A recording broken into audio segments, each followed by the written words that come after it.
I can swim. Just can't walk or dress myself.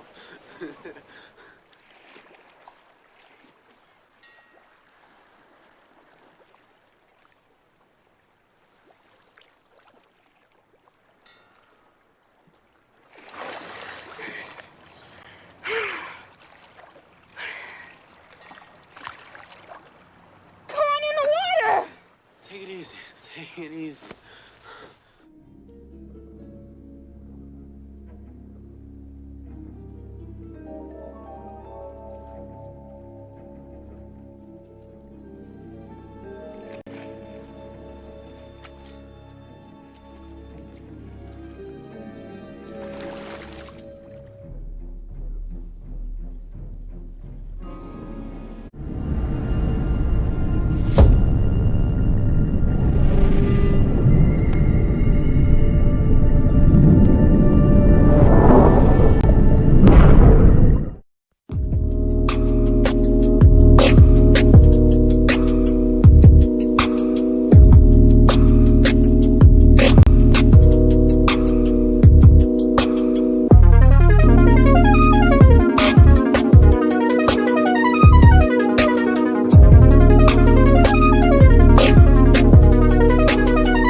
Salute, salute, salute, and welcome. Welcome back to the Black Ocean. Now, so we can deep in with your host, the one and only Great Black Shark. And yes, ladies and gentlemen, we have to talk about tonight's subject matter, recognizing declarations of war, because there's been a lot going on here lately, and there is a great deal to cover tonight. We're going to get to all of these things, and we're not going to sugarcoat anything. I don't believe in doing that on this channel. No disrespect to anybody that feels like they need to sprinkle confection and confetti and all types of tasty treats on subject matter. That is not what you're going to get when you come over here to the Black Ocean, okay? Oh, it's a lot to talk about, family. I hope, first and foremost, though, that everybody's doing well on this Tuesday evening here. And I also hope that you all are staying hydrated in this ridiculously ungodly heat. Jesus Christ. Ladies and gentlemen, let me tell you something. And I don't care what age you are, young, older, or what. If you're going to be out here moving about in this heat, stay hydrated. Do you hear me? Stay hydrated. See, unlike a lot of people, I actually give a damn about my family over here, y'all that are subscribed to this channel and support it. I want you in good health, you and your families. Please stay hydrated, okay? Water, and I'm going to put you up on something else if you already don't know about this, okay? In addition to keeping your water with you, especially if you're going to be out and about, or if you're working, working out or what have you, or you work outside, keep you some stuff called BioLite, okay? BioLite. I'm going to spill it in the chat room. Let me tell you something. That right there is a lifesaver, okay? That's a lifesaver. I'm going to spill it out in the chat room so that you all will know what it is I'm talking about. BioLite, okay? It's called the IV in a bottle. You get you some of that, man. It put them electrolytes back in you, and it rejuvenates and replenishes any type of loss that you've had as far as like from sweating and being out in extreme heat or what have you. So that's something I recommend all of you kind of keep on deck. I keep it over here in both of my homes, okay? So don't play with this heat, okay? If you got to be out in it, move smart. Try to wear light clothing, because, I mean, this stuff is ridiculous. But speaking of heat, we're going to be turning up some heat on some tether classes and some disrespectful mofos over here tonight. Oh, yes, this is hot. We're going to put this heat and channel it into a useful direction and burn some of these lies and disrespect away with nothing but the scorching hot truth, okay? That's the kind of broadcast we're going to have over tonight. We're going to cover a range of things y'all been asking me about. And a lot of y'all was cracking me up over there. Y'all was observing the latest Patreon episode we had. But look, it's lessons to be learned in it. If you don't know what we're talking about, you got to join to come over there and see what we got going on. We kind of cut the fool over there. And we teach over there at the same time. We'll have a lot more important information coming up over there very soon, because there's a broadcast on debating on whether I'm going to do it on Patreon first or do it on the main channel first. It's very important. I don't know. I'll make up my mind about it. Y'all will see it if it posts on Patreon first, though. I always pin it at the top of the page, and the broadcast time over there is 7:30 p.m. Eastern Standard Time. So when we go live, if you're in Black Ocean, Zone 1, 7:30 p.m. Eastern Standard Time is when we go live over there. Otherwise, it's filled with a lot of good information, rare books. Some of them are very expensive. A lot of people are like, man, do you know how much this book is worth? I'm like, yes, I know. But our people should have access to that, because a lot of people can't afford important information on a lot of these expensive books. That's what they try to do, y'all. The stuff that you really need to know, if they don't put it on a ban and can't enter the United States where you can read it list, they just price it out and hope that you're not going to be willing to pay for the information. So you can find a lot of that over there on my Patreon. I do that for my people, okay? Information was made available to me, and I want y'all to be able to have it if you choose to take that and apply it as well. But with that being said, let me scroll up and greet my esteemed guests joining us over here tonight. Let me see who I see. I see my good sister, Only Pamela's Way. I see Derek Park in the building. My good brother, CRU Reality up there in the shot town, hold it down. I see Patricia Jenkins, the wonderful and brilliant librarian. The good brother Nightfall Droppers in the building. Dad Miller TV is in here. Let's see, Creative World Films is in here. Carla Wilson, I see you. The Holmes, my good brothers in here. B1 Vanessa Jones is in here. The young brother Josh Norris is joining us. Seven Skills in the building. Still Kevin Trees is in the house. I see Project Leroy. Let's see, Tony, what's going on, my brother, in the building? the Lieutenant Town Chan, salute to you, sister. I'm glad you joined us over here tonight. Let's see, Charles Gibson in the building. Sun Kissed by TMH in the building. Salute and welcome to all of you and anyone that be joining us in attendance here tonight. Now, family, we're going to go ahead and get into tonight's subject matter. But before we do that, I think y'all know what time it is, right? Because with this broadcast, it wouldn't be right for me to just jump straight into the subject matter without a sponsor. Oh, look at the finger. Ladies and gentlemen, how many of you recognize what this is about to be? Let me see how many people recognize this before we get into this. Because, see, I think they need to see this commercial, okay? And if you've never seen this commercial, look, let me give my disclaimer. Put your food and drink down because we teach over here, but sometimes we like to have a good time and clown and laugh because, look, it's too hot not to laugh, and this world is too crazy and targeting black people all the time not to ever laugh, okay? We can keep a balance of both. So, without further ado, we're going to play this commercial because it's going to be a lot of people that it applies to here tonight. Come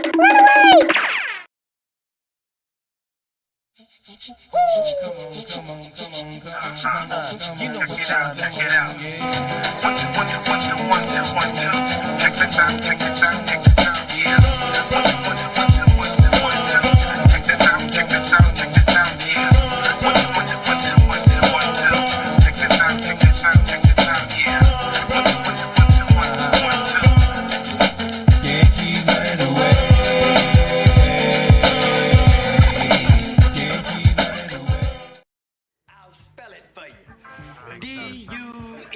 When you need a worldwide tide because you're trying to flee your homeland with no pride, you must make sure that you have the right Joppa gear.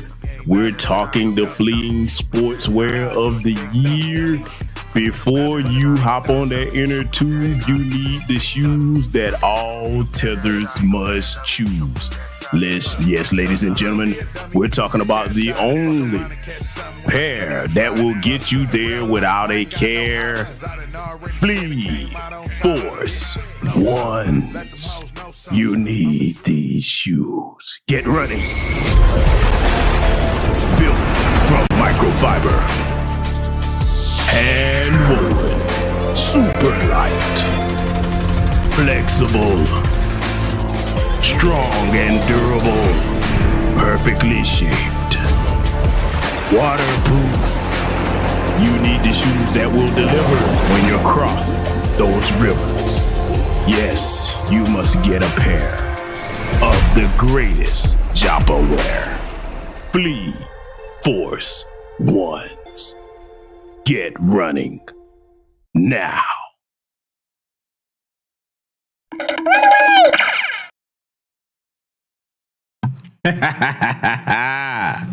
Hey, that's the footwear they got to have, man. We got to go ahead and get these tethers from all over the place, and the white wannabe tether adjacents a pair of these because they need them. They become very disrespectful over here in our country here lately. We're gonna get some straight in here tonight with a lot of this because, see, I want to share something with you all, and I saw this first on the good brother Philip Scott's channel. I said, you know what? I got to include this over here tonight. Let me say something to the bisexuals, okay? Let me talk to you. You bisexuals ought to be ashamed of yourself if you still on that vote blue no matter who train. You really are brain dead at this point. And those of you that are still on that, there's no saving you.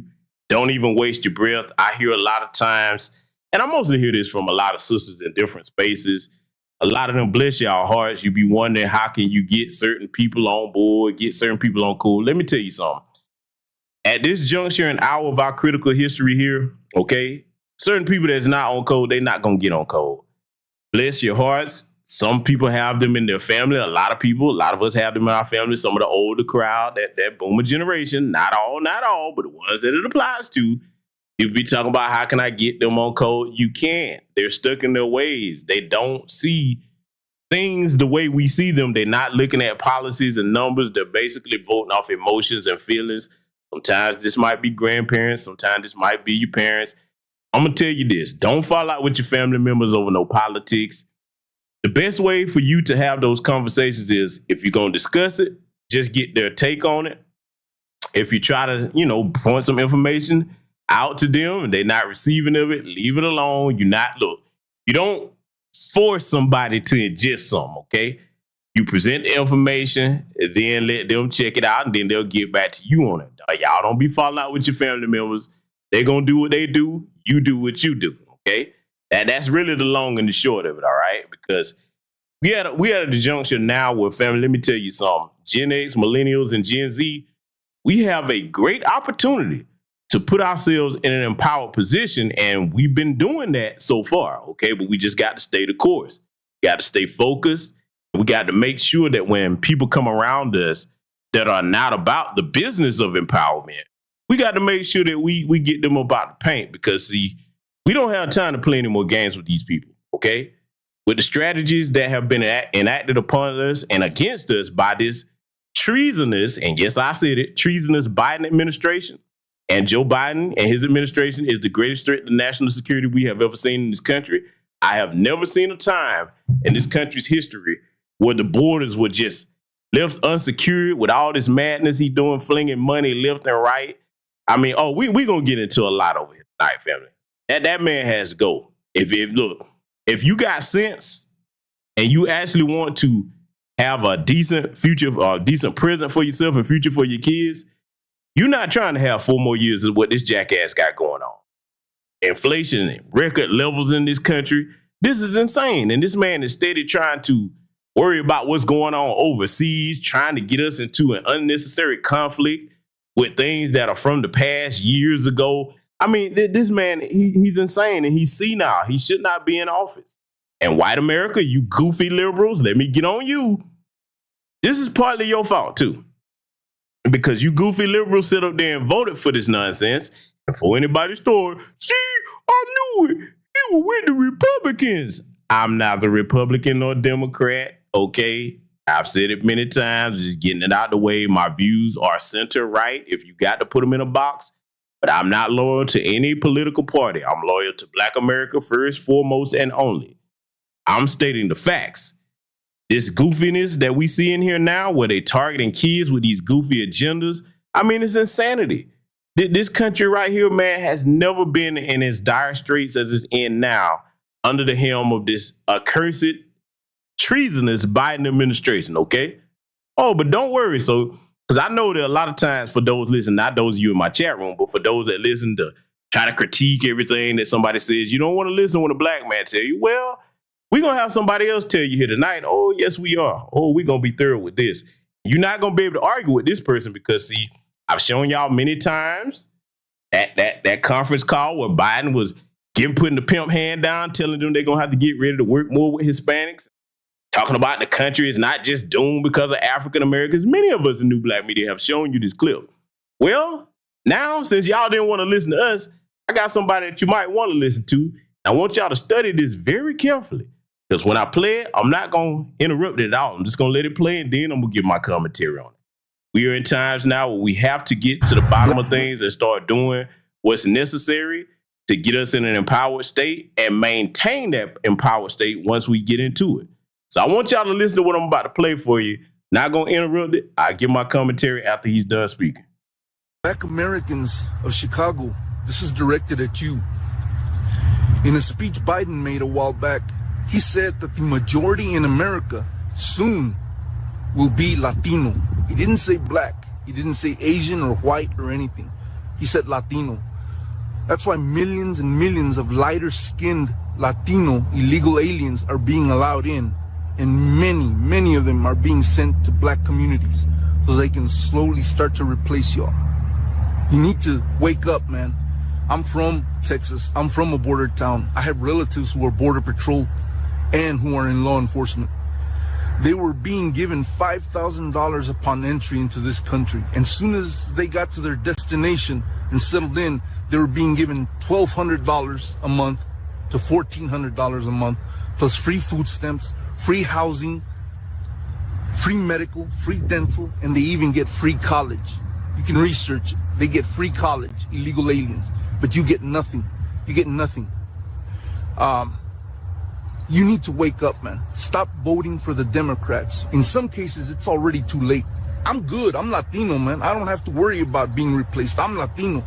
But you have to wake up. In some cases, it's already too late.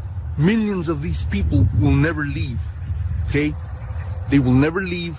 And the Democrats don't need your vote anymore. They don't need your vote anymore, man.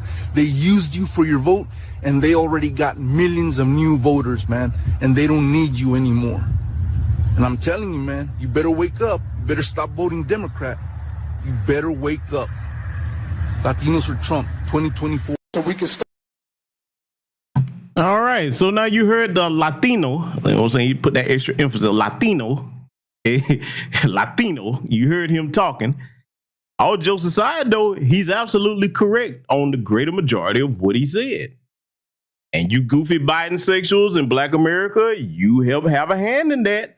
You operated out of so much fear. We got to get Trump out. We got to get Trump out. We kept telling you, you got to get Trump out so bad, get something in exchange for it. Oh, man, we'll hold him accountable after we get him in there. Remember those asinine statements? Remember the fear mongering that they had back then? Well, if you don't vote for anybody, that's a vote for Trump, which makes no sense. If you don't vote for anybody, nobody gets to vote.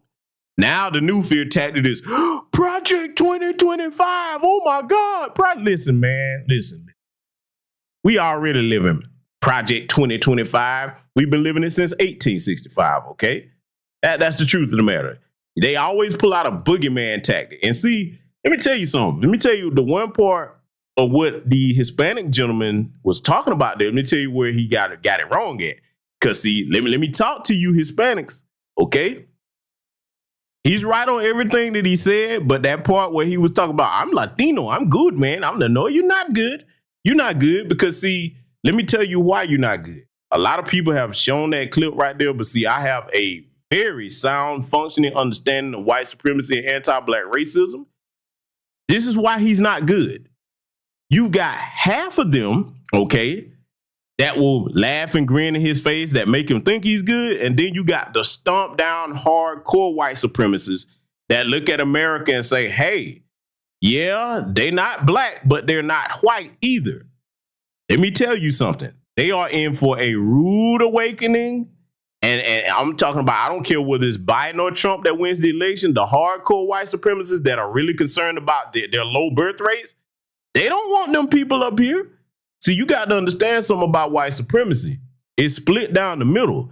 You got half that operate under the passive aggressive white supremacy like Joe Biden that say, okay, well, let's just get some lighter skinned people up here and procreate with them to get the numbers up and then register them to vote, which is going to backfire because they're not with those goofy Democratic policies where they got the LGBTQ stuff, targeting kids. They're not with all of that. And they damn sure not with no deletion of children. They stay believing in having kids because most of them are Catholic and they breed like rabbits, okay? Okay, so they're not going for that. They usually get over here, get the benefits, then flip and vote for the Republicans. So that shit is going to backfire. Then the other half of the white supremacists, that's the old school stomp down racists that's like, listen, if it ain't white, it ain't right. They don't want them people over here. So he really kind of counting, putting the cart before the horse with that, talking about how good he is. No, you're not. And they're going to see it too. And see, let me tell you something. In Black America, you got to recognize a declaration of war because he's right. Those illegal aliens, that's a declaration of war with them. Like I'm in the title of the broadcast here tonight. See, what you got to understand is this. He's one of those that have come over here, probably came up here the right way, maybe not. But now that he's here, he don't want the rest of them coming up here like that. He really don't. See, I've said this before. You got it split down the middle. All the Hispanics don't want the rest of them over here. They, especially the ones that identify as white, they don't want them illegal aliens coming up here like that. And they feel some type of way about them jumping the line, getting all kinds of goodies and benefits that they couldn't get when they snuck up under the border or got over here legally. Either way. So that's the two parts of that on that issue. So I get it. He's telling the truth. I'm glad he said what he said, but I'm going to caution y'all, you're not safe. Oh, no, you're not. And see, when that time comes that they show you what I'm saying, because mark my words, you're going to see it. I've been paying attention to certain things going on across this country, and I know I'm right on this. Let me tell Black America something. When that happens and they turn on them, Don't you put the cape on for them people. You hear me? They got to hold their own horchata, okay? They got to hold their own quesadillas, burritos, empanadas, and churros. Let them hold all of that because, see, the reason I'm saying it, there's no black and brown. Let's just get that through our heads right now. Let's put that crap to bed. There's no black and brown because you don't see the so-called brown politicians advocating for us or backing us up on anything. In fact, we see a lot of them that are coming up here illegally. They come up here already hostile, talking about we lazy and telling us what we not gonna get when their ass not even supposed to legally be on the soil. I done told you what I want to see happen. Orange man get back in there, Captain Cheeto. I want him to get giant catapults and fling their little asses back across the border, okay? All of them, man, woman, and child, fling them all at the same time, okay? What about breaking up families? That's why you put all of them in one catapult and fling their asses together. I'm not playing that game. And everybody be like, oh my God, I can't believe you said that. Well, I told you, I don't sugarcoat stuff. They don't belong up here. It's too many of them over here that are anti-black. Let me say this about the tether class. We're going to get into that tonight here also. I don't even want them coming over here no more. That's right, I said it. Nope. Because the greater majority, not all, but too damn many, enough to say most, that come over here and join with the white supremacists. We get too many of the Candace Owens over here, okay? No, we don't need no more of that. We don't need to see any more immigration in this country for a good 25 plus years. We really don't. And that's for everybody. I know a lot of people like, well, I don't act like that. Hey, listen, man, we got stuff to clean up. At this point, America is in the standpoint of, think about this. Have y'all ever seen those shows where they show those people with those houses, those hoarders? You know, you can't just clean a little bit of that. You got to dump all of that out and start from scratch. That's the condition that America is now. Okay, is in now with Biden. And y'all know the acronym that I gave for Biden, right? Beyond incompetent, destroying economics nationwide. You hear that anywhere else? They got it from here, okay? He's got to go, man. Every American, I don't care what color race you are, that's got any kind of sense, just off the economy alone, you know this man can't stay in office. Never mind the larger geopolitical issues that this man is about to draw us into a damn global conflict with, jumping in other people's business. This man is a threat to this country, the greatest national security threat that I have ever seen in my lifetime. I got to be honest. We've seen some very incompetent, low down, dirty, backstabbing presidents in our lifetime, but this man takes the cake. I can't believe I would ever in my lifetime say that there would be another president more incompetent than Bush Jr. I didn't think I would live to see it, but here we are. Oh, here we are. So that's the point I wanted to make on the Latino man there. Thank him for the information, but don't think you safe. You're going to see what I'm talking about. And I, for one, don't come running to black people. You were right. It is racist. Nope. I'm going to need you, the Asians, the East Indians, Hispanics, Arabs, and some of you tethers that come from Caribbean and African countries to go on over there and handle your business. You got it. We lazy. We got low IQs and all the rest, okay? We don't know no better, okay? So you figured out the best way you know how, just like we've been dealing with it. That's where I'm at with it, okay? Salute to my own code, brothers and sisters. Ain't got no problem with individuals, but this is a state of emergency for Black America right now. We don't have time to play these games, okay? And see, to underscore my point, and shout out to my good brother Black Alpha Network, borrowed this clip from the brother. If y'all not subscribed to that brother's channel, please go over there and subscribe to Black Alpha Network. That is a solid on-code brother, good dude, family man. If you were at the rally for reparations that just passed in D.C., you understand where that brother's heart is. He's a router out here doing activism work for the people, him and the good brother Afro Elite. That's the future, okay? We should always support the future of our people that's trying to advocate for our people. So please go and subscribe to my brother Black Alpha Network's channel here on YouTube, all right? But see, now I chose this particular clip to review this Steve Harvey situation. A lot of y'all been asking me about that. Well, we finna light old bullet head up here because, see, I'm gonna tell y'all something. A lot of y'all might disagree with this, but it's gonna show you just how old school I am. When I see a man sitting in a chair with his damn legs crossed, I'm sorry. I get it. I know some older people do it, but that just, to me, unless you elderly like that, I can kind of get a pass. But this man, that's bitch made to me. That automatically make my antennas go up. To me, just look at it. Okay, I know y'all like, GPS, you reaching. Just look at it. I just don't think no man is supposed to be sitting in no damn chair like that. Now, I get it. I know he married XYZ in the third, but the point I'm bringing up is not so much that there's a bitch in him as far as his sexuality. There's a bitch in him as far as his loyalty to Black America, because he's been cooning and buffooning for a long time now. Oh, yes, he has. Been cooning and buffooning. And see, Steve, let me tell you something, dude. You don't speak for Black America. You, dear Hughley, and none of your little sellout buddies, look, I laughed hard as hell when the King of Comedy came out, but you need to stick to comedy.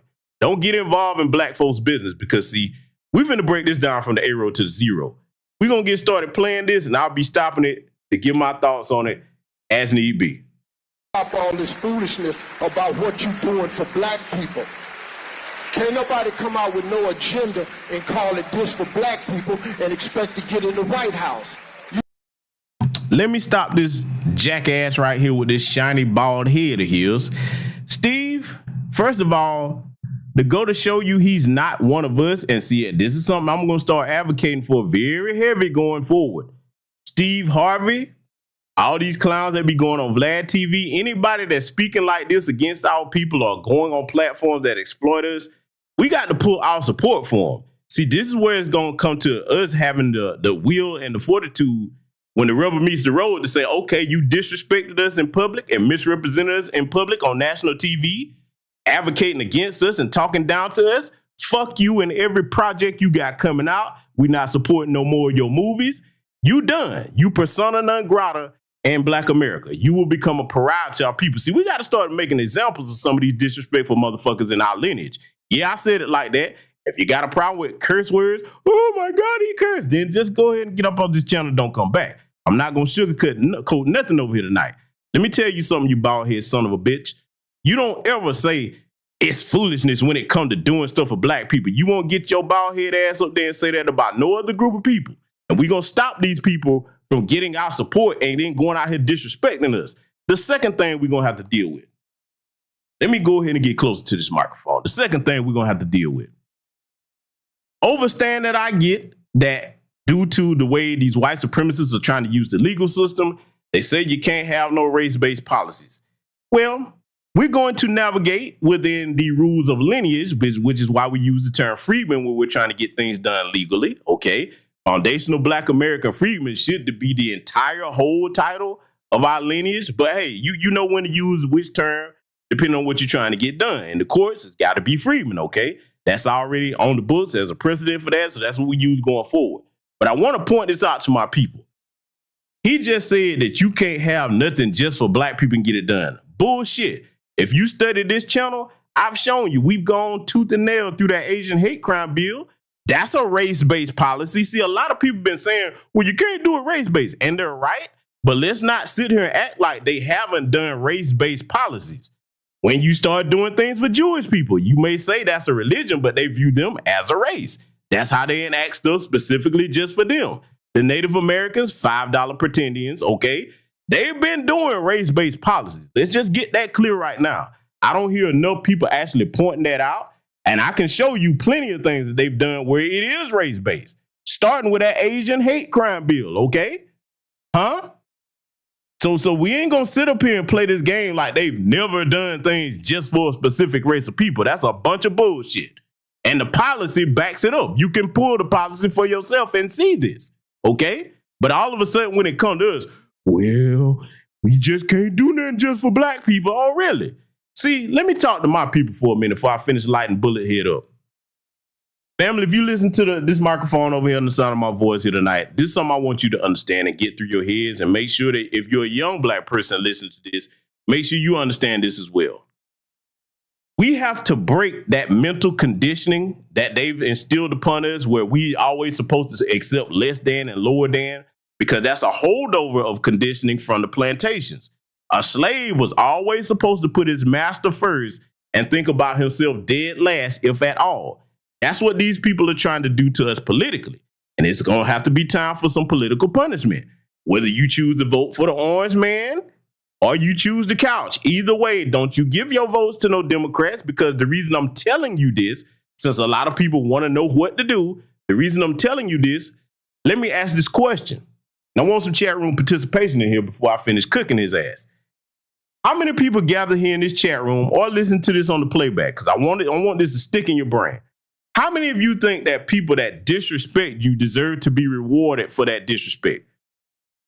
Give me a show of hands. If you think so, if you think that people that disrespect us should be rewarded, give me a thumbs up. If you think that people that disrespect us should not be rewarded for doing so, give me a thumbs down in the chat room. I want to see how many people agree or disagree with this, because you're free to do either or over here, okay? As long as you do it respectfully. I want to know. You think about it. Let's go further before I get further into cooking here, because y'all asked my take on this, and I'm finna give it to you, okay? Let me tell you something. It takes time, which is the most precious, non-renewable resource any of us have. You can get money back, material possessions, but you cannot get your time, not 1 hour or minute back once it's wasted. They're wasting your time having you go vote for nothing.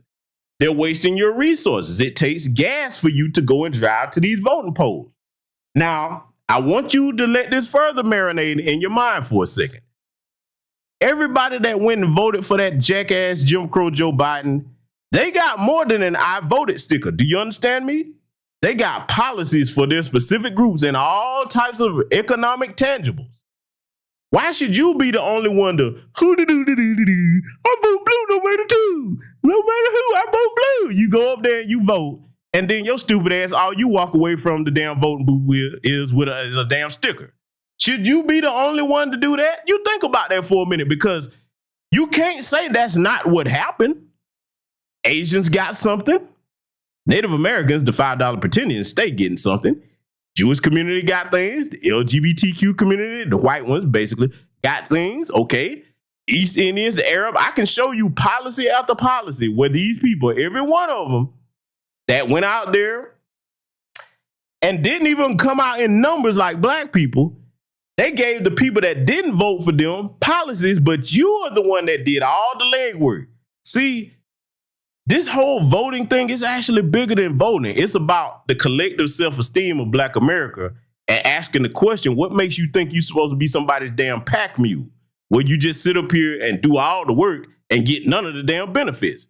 I don't know any sane person that thinks that that's a smart thing to do.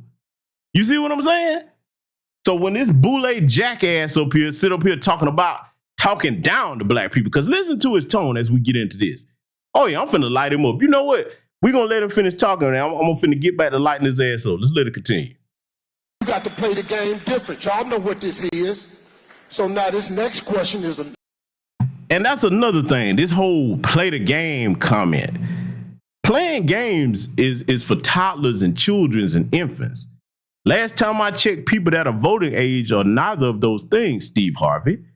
See, I remember when he was talking to the sister Monique and he told her the same thing. This the money game. You got to play the game. See, basically, Steve, you big bald head son of a bitch, don't say play the game. Come out and say what you really mean. Come out and say you got to tap dance for Massa and sit around and walk on eggshells and hope they flick a crumb off the table and be grateful. It's grateful you flick the crumb, Massa. That's what you really want to say. Don't sugarcoat it, boy. Come on out. You a sellout. You comfortable with that. Cool. Some of us are not comfortable being no damn sellout. So don't you dare get up in front of no public platform and try to speak for us. And see, let me tell y'all something. I don't care whether you on Twitter, Instagram, whatever it is, or if you happen to see this bald head son of a bitch in public, because make no mistake, I would tell him exactly what I'm saying on his microphone to his face. Yeah, and people know that I would do that too. There's plenty of people that, yep, he would say it. Let me tell you what it's going to have to be. When him or anybody, okay, especially of our lineage. It's one thing to deal with the tethers, because we get them that work. But people of our lineage like him that go and misrepresent us on these public platforms where the average foundation of Black American isn't going to get, they won't let you get, you need to light their asses up on social media and let them know, hey, that shit that you just did, that was disrespectful. Don't expect no support on nothing you do. Don't come to the Black community. You go to the community where you have to talk to these people with all types of respect, and you don't tell them these things like that. He don't talk to no other group of people like that. And see, him and everybody that do that, we're going to have to start drawing a line in the sand. Like, okay, if you do that, you that Negro. You can't come back over here no more. That's the self-esteem that I want my people to raise collectively up to that level. You need to be highly offended when people, because see, think about it. What he's doing sitting up here talking to Kamala Harris, this affects your children, your children's future. You understand? You should be mortally offended. This is a declaration of war from one of our own that has sold us out. You understand? We can't let them get away with it no more. Cause see, we're too forgiving. You got to know when to throw trash in the goddamn trash can. He should not be able to disrespect us and come back amongst us and get no support on anything he's doing.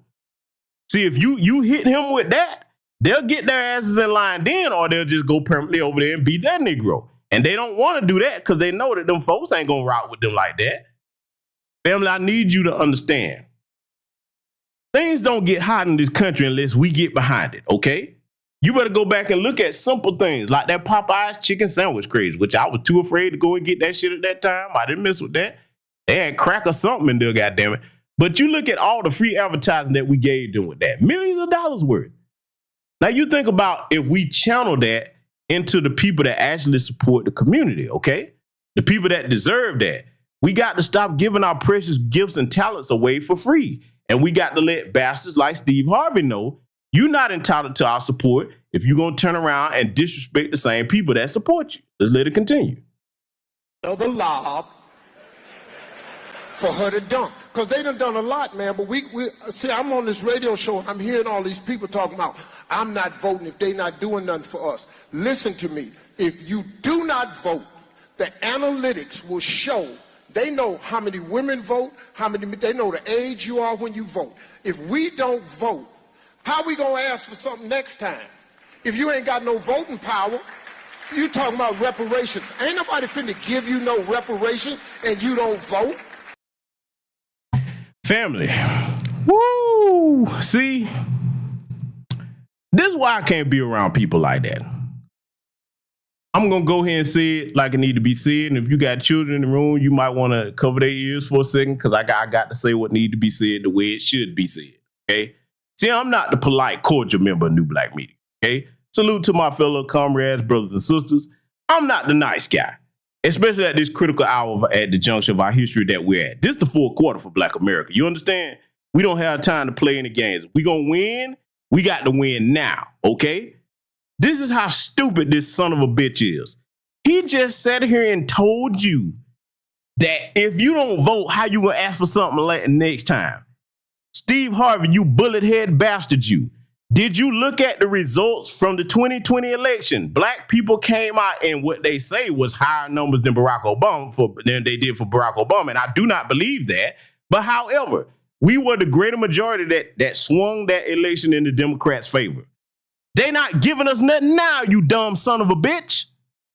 How the hell you gonna sit here and say the definition of insanity, we all know it, is doing the same thing and expecting different results?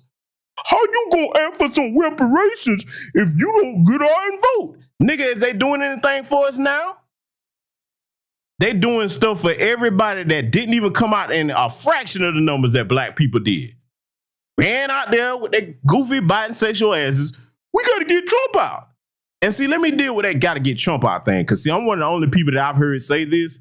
A lot of them will sit their ass up in these different churches or whatever religious institution they go to and claim that they so devout and oh, praise God, this, that, and the third. However, you was that afraid of one damn man? So what are you saying? Are you think Trump is more powerful than the Most High? I got the question there. See, this is why I say those people, don't you claim you have no faith in the Most High? No, you don't. Because you let one man scare you so bad where you set your ass up here and voted for nothing. Now look at the results. See, let me tell you something else I need to put on your minds. Family, have any of you, and see, this is an important exercise that you need to do, especially when it comes to recent history, okay? Recent history and past history. When you see the outcome of something and it wasn't good, especially for our people, you need to ask yourself this, and pay attention to this, right? I'm gonna teach you something that motivates you to stay the course, okay? In case you feel defeated or in case you feel like we're not making no progress. Have you ever just stopped to think what this American economy would look like right now if them idiots didn't run out in droves and vote and put that damn Joe Biden in? See, nobody ever really thinks about that because hindsight is 2020, but bear with me for a minute. You wouldn't see all these illegal aliens flooded up here because Trump had to stay in Mexico policy. You got to start looking at all the damage Joe Biden. You wouldn't see all our tangibles being flung left and right and center to Ukraine and places. Trump wasn't about none of that shit, okay? See, I'm talking facts, not feelings. I don't have to like the guy or nothing. I don't have to like him or Joe Biden. But what we can see is recent history. You stop and think how much better off we would be if this asshole wasn't in office. Huh? Trump didn't do any policies to specifically hurt Black America. Joe Biden and his administration have been steady hurting us even before he was president with policies, and you can look that up. Huh?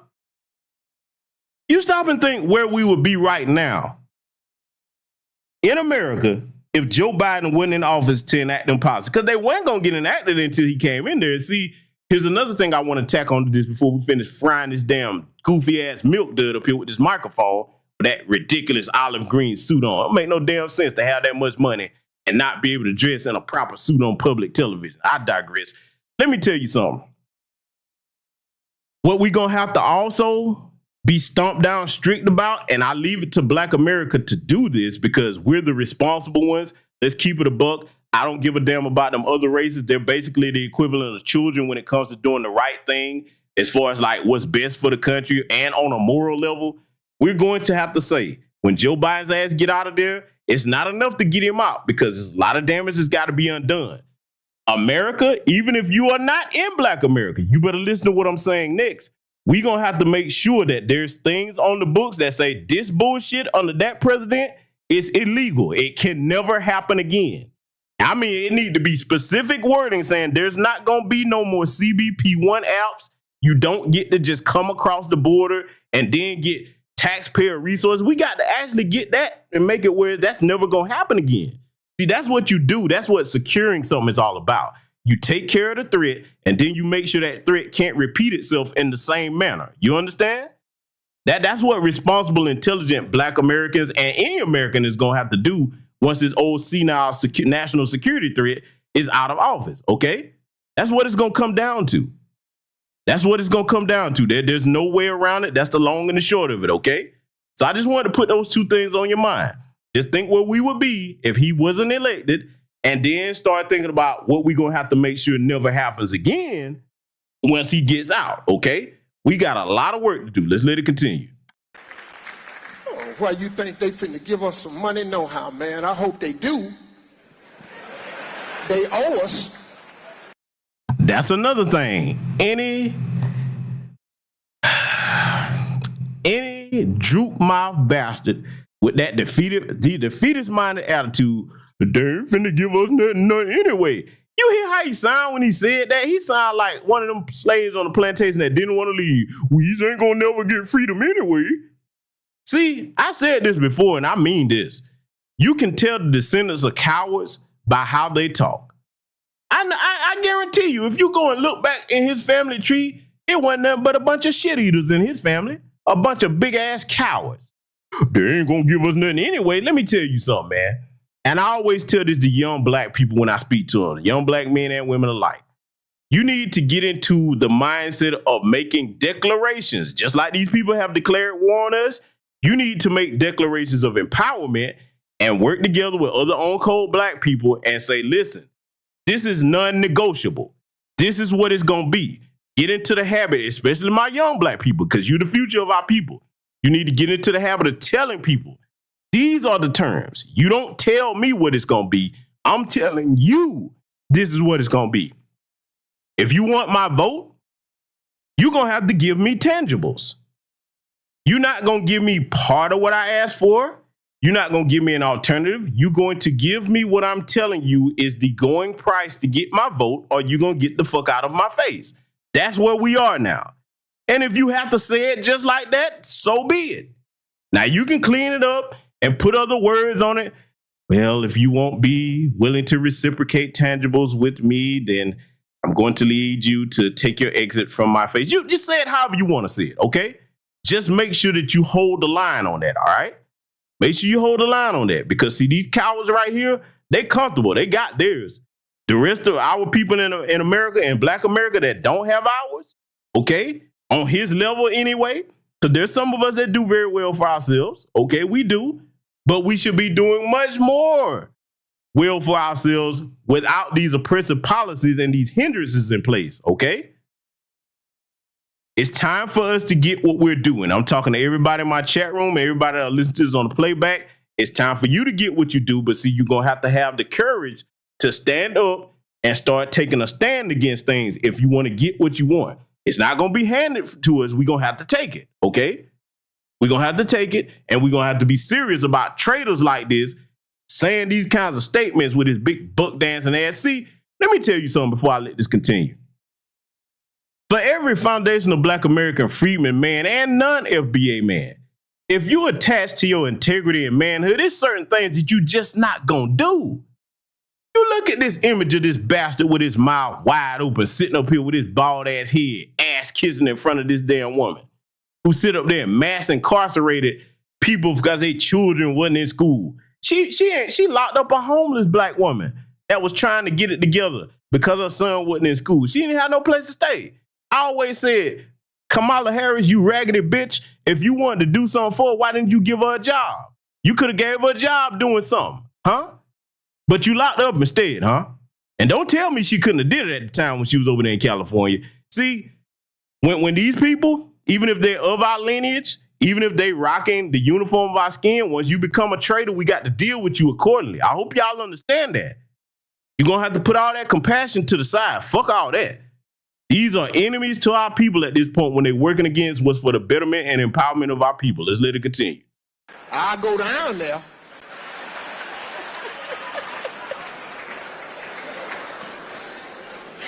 I'm sorry. Madam, I know I ain't coming back next year. I already appreciate y'all having me. Madam Vice President, this is another part of this conversation because it affects us all. It's about housing. Yeah, that buck dancer buffoon. Y'all saw that, right? And I know that was hard to look at, but see, I'm going to show you something else that should be hard to look at. Oh, y'all remember this. And see, this right here, I'm never going to forget this. I'm never going to forget this because for those of you that remember, Jim Crow Joe Biden got busy with that pen right after he got in office. And his first 30 days, he did all of what you see here. And all of those are executive orders, and not one of them are specifically for Black people in America. In fact, none of them deal with anything that we need in our community. He signed all those executive orders, damn near where you can't hardly see him on his desk, for everybody except for our group. Then this man had the nerve to come out and tell us, if you don't know whether you're going to vote for me or Trump, you ain't Black. Now, I want you to really take a good look at this image here tonight, okay? I want you to really take a good look at that. Is there anybody in my chat room that thinks that you are supposed to run your ass back out and vote for this man after you had 4 years? Because see, here's the other half of the argument for the Biden sexuals to shut them down. He's had 4 years to do what you said that you thought he was going to do, and he hadn't done it. In fact, he's doubled down on it, him and his entire administration. Do you think you're supposed to run back out there and vote for him again so you can give him the chance to do this one more time? Huh? Because see, if you do, a lot of us have said it. We're not going to say nothing else about Biden. We're going to be talking about you at that point because that's what you wanted. One thing that Commandment said that she told you and she was right about it, you get what you vote for. You think you think you're supposed to go back out there and vote for more of this? You put in all the effort, but other people get all the rewards, huh? See, put it to you this way for the people that's into sports. Imagine you playing in like the NBA finals, et cetera, okay? Imagine that. And then thinking about, you did all the work, or the Super Bowl, okay? You did all the work to win the championship. And then instead of them acknowledging you, all the cameras go away from you and run over to the damn Tower Boy, asking them how was they able to lead the team to victory and how hard they worked. Huh? Imagine how you would feel if that was a scenario, huh? Think about it. That's basically what happened with the 2020 election. You bisexuals have got to be out your damn mind. But see, we're not done yet, family. Oh, no. We got a lot more to deal with here. Oh, we got a lot more to deal with because, see, I'm not finna play any games about dealing with these issues over here tonight. I want to show you something. Oh, Jim Crow Joe here. I'm going to let it play, and I'm not going to say a mumbling word. I want you to absorb this because, see, Biden sexuals, do you that still riding with Biden, okay, beyond incompetent, destroying economics nationwide, if you still riding with Biden, I want to give you a little walk down memory lane, okay? Because, see, we know you were so afraid of Trump, and again, don't say you believe in the Most High because you were scared of one goddamn little orange racist, okay? You were scared of him. So much so that you ran your ass out here and put this whole country in this state that it's in. That's right. You are partly responsible. Okay?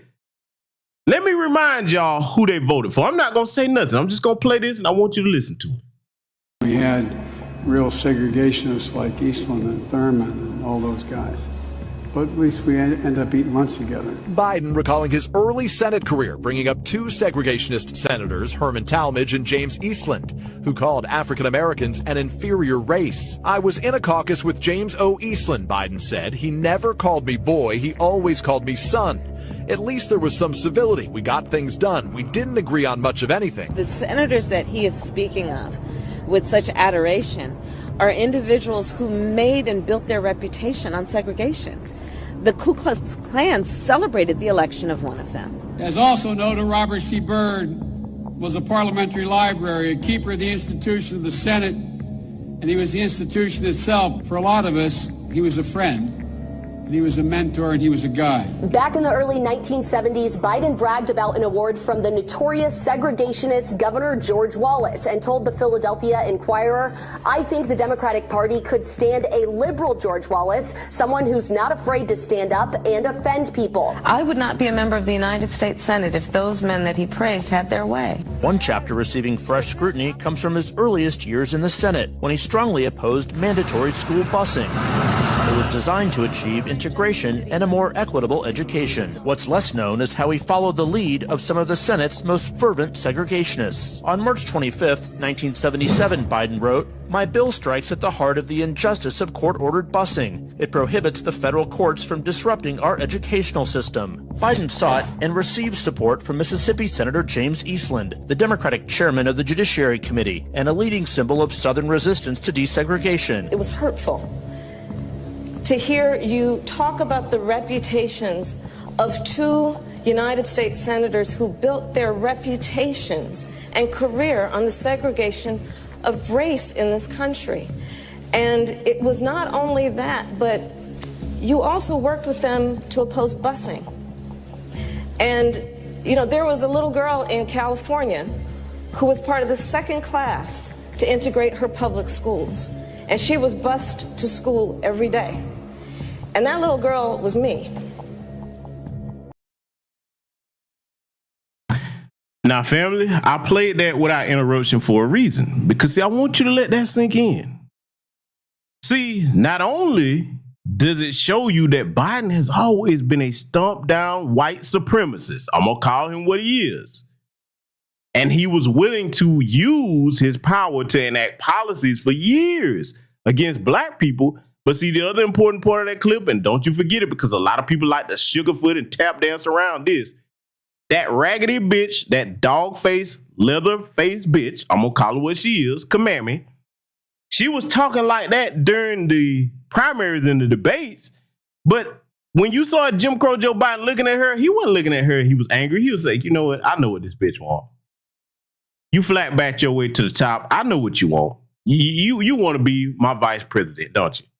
He came over there and offered her that, and then all of a sudden, all that talk went out the window. Now, for those of you that are black women that still supporting that dog-faced piece of shit, do you really think you are intelligent if you support somebody that can't even stand on their own convictions, huh?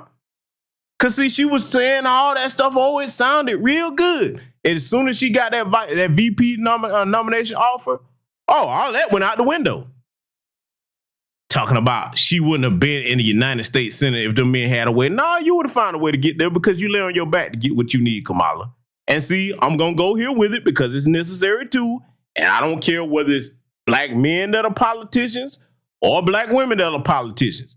A lot of people like to try to act like this doesn't factor into it. If your ass is sitting over there with the opposition, and I'm going to say what the opposition is, if you got An alabaster man or an alabastress, your mind state is compromised. I'm going to go ahead and say it right now. I'm going to make some enemies when I do, but I don't give a damn about making enemies. Cornel West, you are compromised. Yes, you are. You sitting up there, you keep you a non-black woman. How in the fuck am I going to expect you to give a damn about our community no matter what you say when you stupid enough to call people that mean us harm brothers and sisters? Y'all know how I feel about the misuse of those words. Brother and sister are familial terms. You don't call any and everybody no damn brother and sister. My white brothers and sisters. Where the fuck you see anybody in white America saying my black brothers and sisters at? Have any of you in this chat room ever heard any of them do it? And this dumbass sitting up here making that statement every time you turn around. And then you talking about what's going on overseas with that Israeli-Palestinian conflict. Man, we got war declared on us right here. Oh, we going to get to that here tonight too. Oh, we definitely going to get to that here tonight.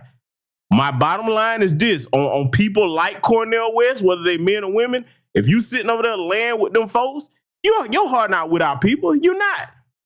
You be hard pressed to find any of them that's sitting over there laying up with them people at night that's really going to go hard in the paint for our people as far as getting things done. This is why they be hemming and hawing on reparations. See, I'm going to tell you something else we've been to shut down.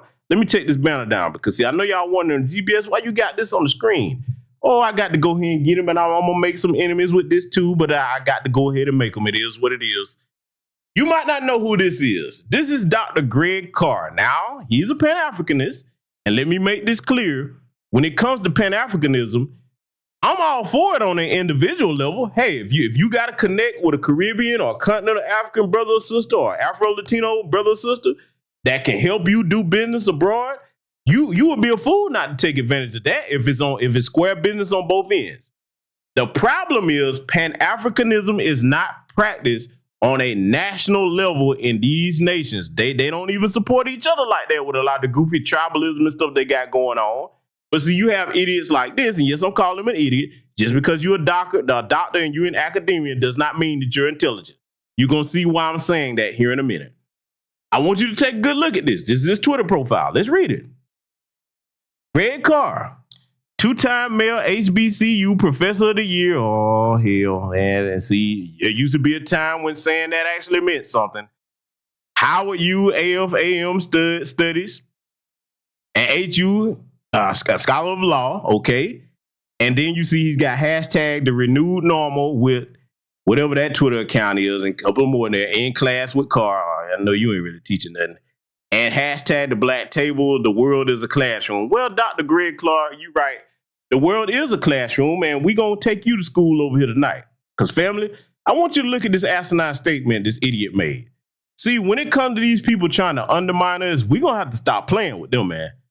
We're going to have to let them know they don't speak for the grassroots. They don't speak for foundational Black American freedmen.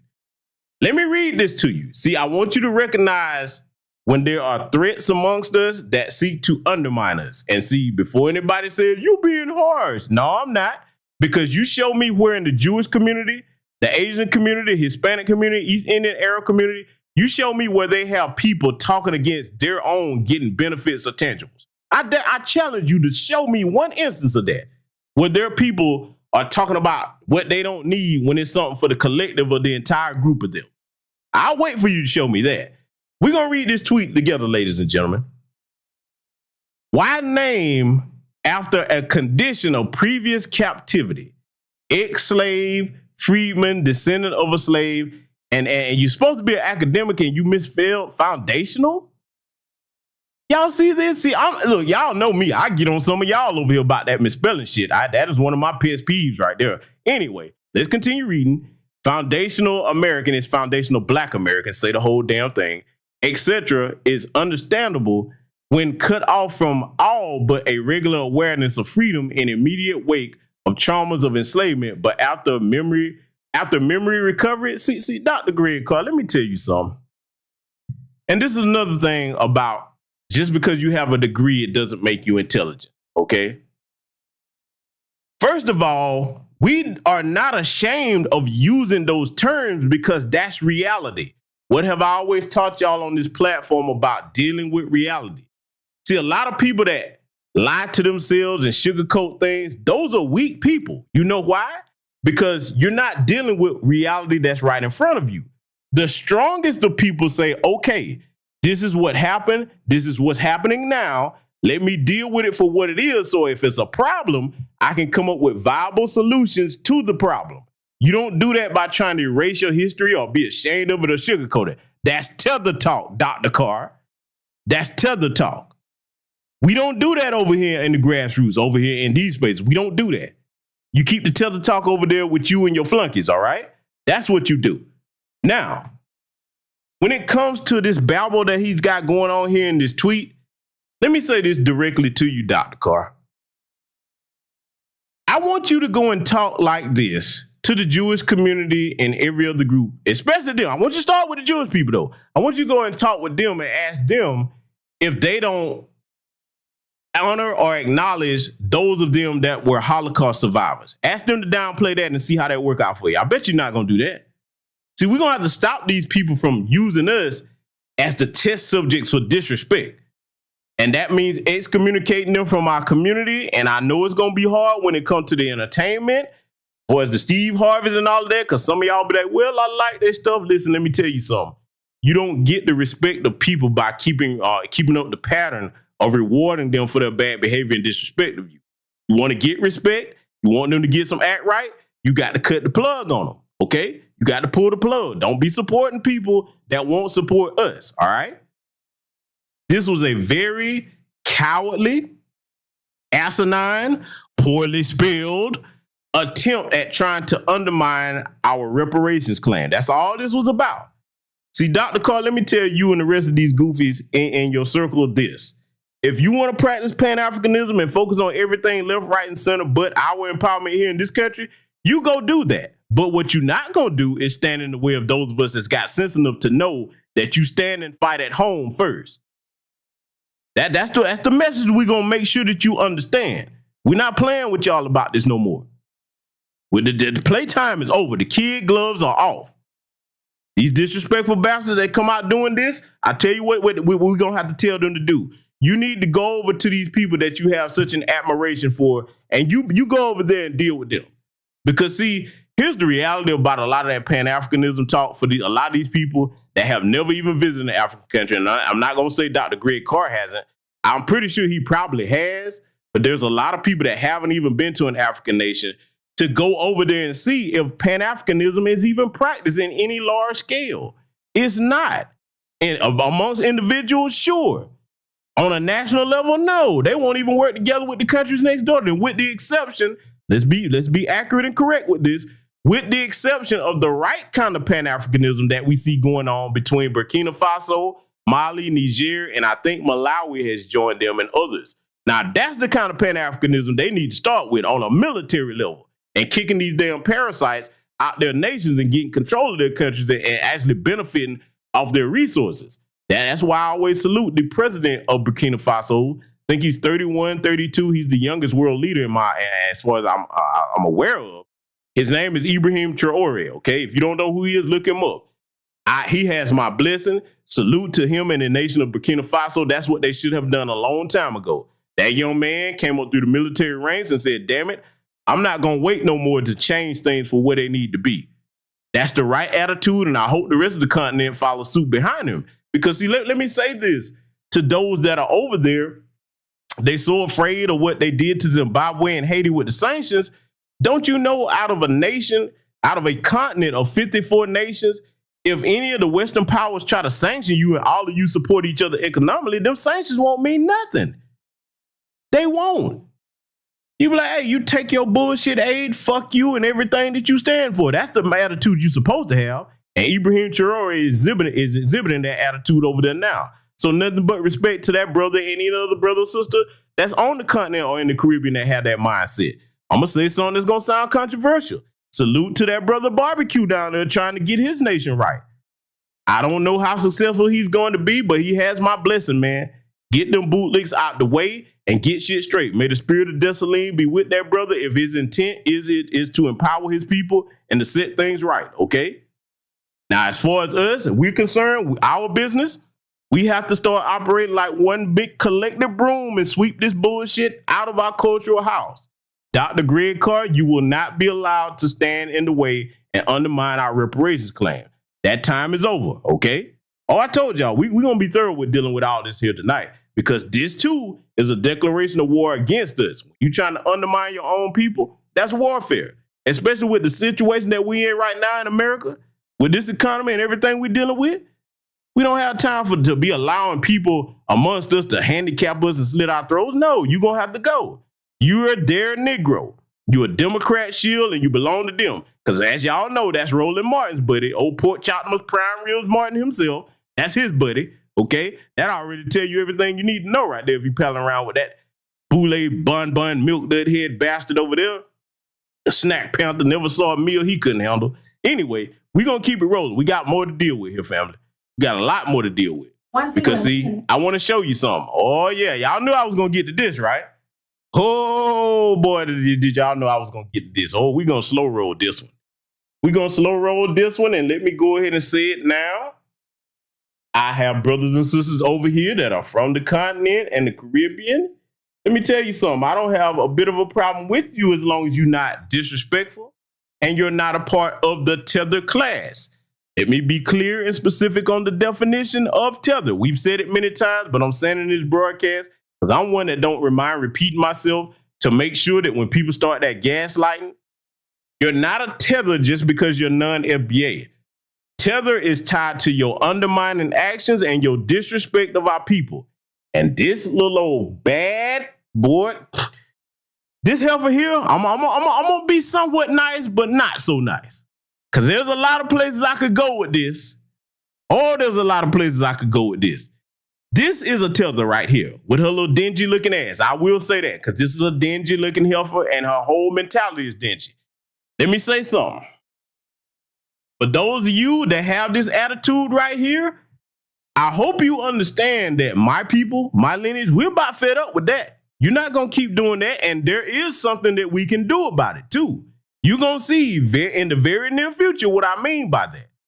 Let me tell those of you that are non-FBA who are not in the tether class something, you better get your people that's coming over here doing this.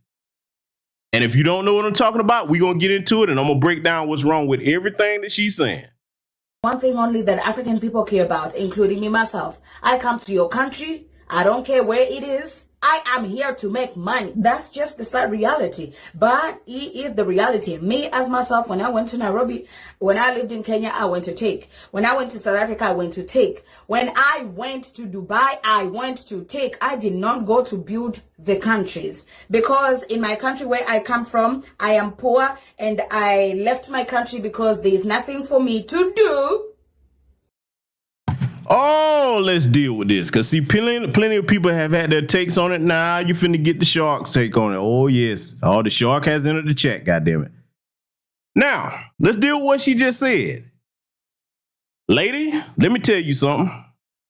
You said you left your country because there's nothing to do. That's a reflection on your men who did not build a damn thing for you to have.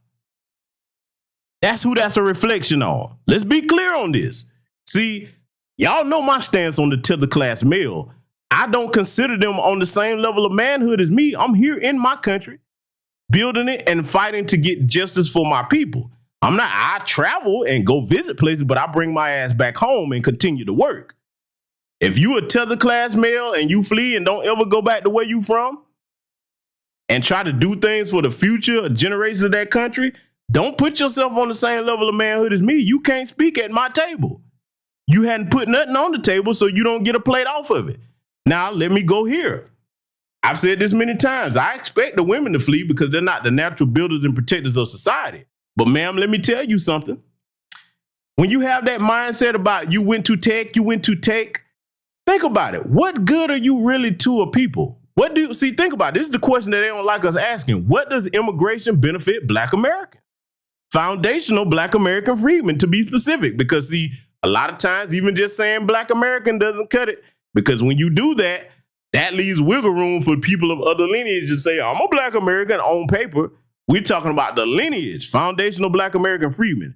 Let me tell you something, ma'am. At best, and see, this is go to show you that you really, I'm gonna say it, you worthless anywhere you go because you are operating like a damn parasite. That's what you're doing.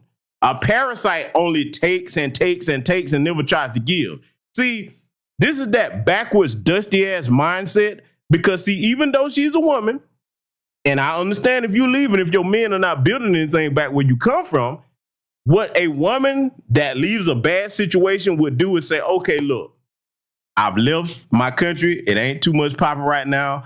I'm going to try to get my resources together. I might come back someday, but let me go and build with brothers and sisters abroad and make sound business connections instead of enemies. Then when you come over here and talk like she's talking, I put your ass in the tether class, okay? And those are not my brothers and sisters, all right? Let's get that clear. You don't see foundational Black American freedmen in no large numbers going to these people's countries and disrespecting them this way. We're not going to put up with this no more. We're going to make sure that immigration get cut off and your little funky asses are going to get deported back to the fuck where you come from. You're going to learn to do what we did, build at home. And ma'am, I hate that it's like that where you from, but that's a problem you need to take up with your men, huh? You better get back over there with your men and get their minds on code so they stop being neo-colonized by the Russians and the damn Chinese. That's what's going on over there where you come from. Oh, yes, it is. And y'all keep playing. Y'all going to be sitting up there. Russians and Chinese are going to be running Africa, and they're going to make you strangers in your own continent. That'll be a damn shame when you in nations where you the majority because you can't get on code because of tribalism and everybody want to haul ass and never come back and fight. Don't you bring that parasitic attitude over here. Let's let it continue. I didn't see any ways of getting rich in my country, so I decided to come to other countries to do something for myself. So unfortunately, I can't tell my African American brothers and sisters that when African people come to America, expect them to build with you. No. First of all, we're not your brothers and sisters. Last time I checked, family that's worth a damn, well, they don't talk about just take. They take. I come to take. If you got family like that, that's not your family, even if they're your blood kin. Family, in the term that you talking about, brothers and sisters, family is reciprocal. Family is blood in, blood out. You just described with your little dusty looking ass, and she looked like she don't have no deodorant up on her arms. I'm going there. Yes, I am. You just described a parasite. A parasite, last time I checked, is not considered a family member. I know I don't consider a parasite one, and I refuse to, okay? I appreciate her telling the truth, but we're going to get some straightening here on this attitude because there's too many of you over here with that disrespectful mindset, and I'm letting you know my people are fed up with that. You playing a dangerous game with this bullshit. All you said is true. We get that you come to take, but you better stop with this disrespect, okay? And what was with her saying it that way? See, that go to show you got a little disrespectful tone behind it. That's okay, though. We're going to show you better than we can tell you because, see, those of us that are focused, it's enough of us that are on code now across the main generations I mentioned, Gen X, Millennials, and Gen Z, to deal with this problem and put the cap on that. See, let me tell you why you better tread lightly, those of you in the tether class coming from the continent. They already don't let your asses over here in large numbers anyway. It'll be easy for us to actually get on code. And even if we have to cross the line and deal with some of these Republicans on a tangible versus tangible and say, look, that immigration, we need to go hard in the paint. Just cut all of that off. We don't need no more of you coming over here. What you going to do then? Huh? Oh, yeah, you don't like to hear nobody talk like that, do you, for those in the tether class? Oh, yeah, we go there. I'm prepared to do it. I'm already working on it here in my state. I damn sure am. Oh, yeah, because I don't want none of you coming over here like this. We already got to deal with these anti-black white adjacents coming over here. You gonna come over here and pile on with your little disrespectful parasitic ass? Oh no, just wait. We're gonna show you better than we can tell you. Just let her continue. We're here to take. We are here to take. The American government, like right now, it's welcoming immigrants like nobody's business. It's not welcoming those from your countries like that, ma'am. See, with her little goofy ass sitting up here with that little dry hair and everything, what she doesn't understand, and see, this is something that's funny about the Tilters. Salute to the good brother Project Leroy for the cash out. This is what's funny about the Tilters, man. They think they have everything figured out. They think they're so smart because they sit there and they try to fit in into these white supremacist spaces or these white supremacist adjacents like that goofy Sneeko. You try to fit into those spaces and you don't even understand what's going on over here right now. Get this through your heads. White people here are concerned about their plummeting numbers, and they not trying to have your black asses come over here and add to that. They don't want us here. They can't deport us. We're undeportable. This is our land. We were born here and built this motherfucker. They don't even have to let you get in the gate. See, I tell you what you do. Cause she bold with it. America's welcoming immigrants left and right. No, not you. You too dark, baby. Oh, you too dark. You better look at that southern border situation. Never mind what they did to Haiti when they ran them out of here and got them on planes and shipped them back to Haiti in 48 hours. You better look at what they do to the dark ones coming across here. Oh, look, I'm not making this up. Y'all can verify this. The darker skinned ones, oh, yeah, they let the little lighter skinned one Hispanics come on in here. Your little black ass, put you to the side, deport you right back to where you came from. Oh, yes. See, this is the thing about the Tilters, man. It's funny, but it's sad at the same time. Y'all ever just listen to them talk when they think they know so much about America and don't know a damn thing about what's going on in the social climate over here or the political climate? Oh, they got it all figured out in their head, boy. It's ridiculous. I would think about it. Which one of you would go to somebody else's country and then come there like you know more about the place than them? The people that are natives there that have been there for decades. Family been there for hundreds of years. You a Johnny come lately, or a tether come lately rather, and you bounce your little goof ass over here or float over here on a damn inner tube, and then you gonna think that you know more about how this place operates than we do? Tell you what, them white supremacists gonna show you better than I can, baby. Let's let it continue. Every African person who is in a dire situation or who sees there's an opportunity for me to get a green card, they will do whatever it takes to come to America, knowing very well that the government right now is prioritizing foreigners instead of its own people, which is not my fault. They're not prioritizing those with your skin tone, ma'am. They're not. And see, let's deal with that whole do anything to get a green card mentality, because see, this is going to piss some people off. And again, I'm talking about the tether class. I'm not talking about all my continental African brothers and sisters that are cool and on code. I love y'all to life. You know it. But this tether class, like this little dusty boy, me leave her hair alone, boy, because that hair is just irking me, y'all. You need to get something done with that, okay? You didn't do anything to get that damn hair done, I'll tell you that. But anyway, let me leave it alone. My point is this. That do anything to get what you need attitude, that's the same attitude that those that sold us to them folks had back then. Oh, yes, I'm going there. You damn right. Is that every African nation? No, I'm not ignorant enough to say that, because unlike most, I actually study history. The entire continent of Africa was not involved in the transatlantic slave trade. That was some East African countries and some West African countries, more West African countries, but there were East African countries involved. All you have to do is look up who Tip was. So you got to study these things. Those regions back then, I know that they weren't the countries that we know today, because during the Berlin Conference, that's when these countries got their names. But those regions, the people in them, are the ones that did anything to get trinkets. Okay, when you look at the shameful and disgraceful thing that you betrayed our ancestors for, that's something that we're not going to forget, because, see, that mindset is pervasive right down to this tether right here. See, let me say something, man. One thing I will give Foundational Black American Freedmen Women credit for, y'all have more pride than to get online and talk like this. Even if this was your situation, you think about how this make you look. First of all, look at how you looking. You don't care nothing about your appearance. You look like you just woke up and just decided to jump on camera and then start talking about you being a damn parasite. Because that's what you basically defining yourself as, is a damn parasite. Yeah, I'm not being polite with it. I'm calling what you are. Something that just takes and doesn't reciprocate, that's a fucking parasite. We're going to do a parasite cleanse, though. Oh, trust me, it's coming. Oh, it's coming. Let's let her continue.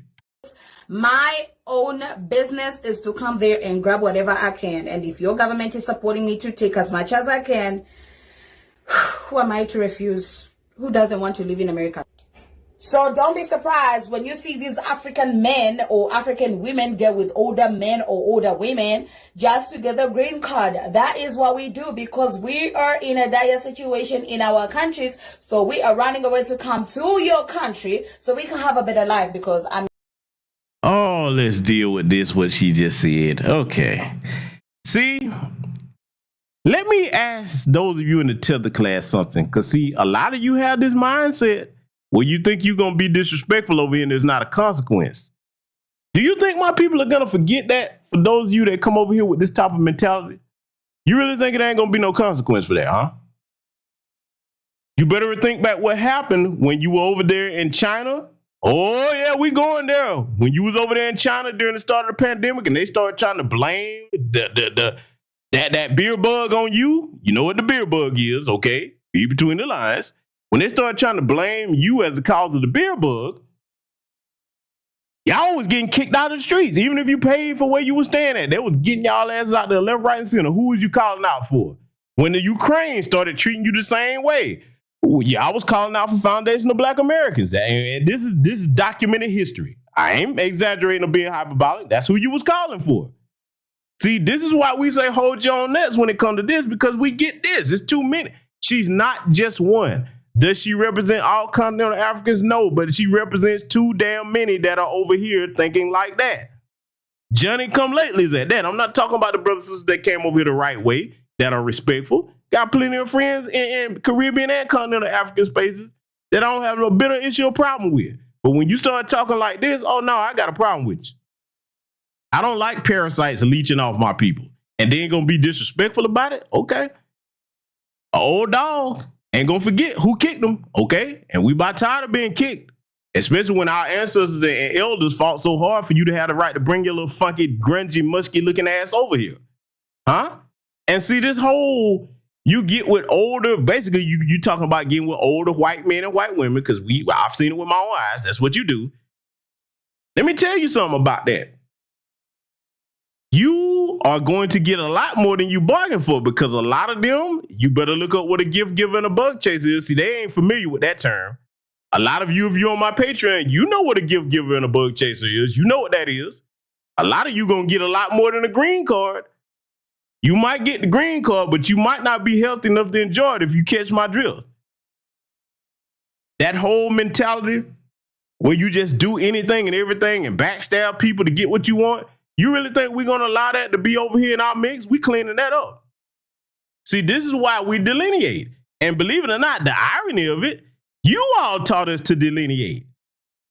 You know, we used to have the whole mentality, hey, man, they black just like us. No, nigga, I'm Nigerian. No, nigga, I'm Ghanaian. No, nigga, I'm Jamaican. No, nigga, I'm Haitian. I know black, I Dominican. Okay, cool. You right. We had it wrong. Everybody can be corrected. That's what life is all about, is being corrected when you err. Okay, so I like to thank you, Tethers, for that. Thank you. Because delineation is the new ray in the sun. There's no way around it. A lot of shit is finna get shut down. And see this crap right here? Again, she doesn't represent all continental African people, but she represents too damn many that's over here with that same mindset. And I mean that. We're going to clean this shit up. Mark my words, we are. This right here, we're going to put a stop to it. Y'all going to learn the hard way about being disrespectful.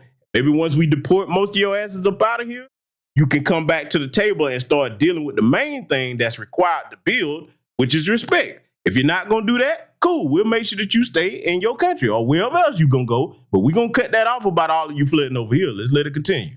Who does not know about the American dream? And then if we come and then Joe Biden pampers us and forgets that he has Democrats to take care of, it's none of our business. That's the reality. That's the reality. When we come there, don't expect us to build America for who? You have a lot we are here to take. That's the truth. And I know I might sound arrogant, but I'm not a person who sugarcoats the truth. So when we come to your countries, just know we are not here to have mercy on you. We are here to take. Oh, I'm so glad she said it. Oh, I'm so glad she said it. I appreciate truth. This is a channel of truth. I love the truth. I got some truth for you, tether class lady, and all the rest of you that think that way. Let me tell you something. When you come talking about you looking for a better life, okay? The place that you come to get the better life, don't you think you're supposed to show the people that allowed you and made it possible for you to come here respect?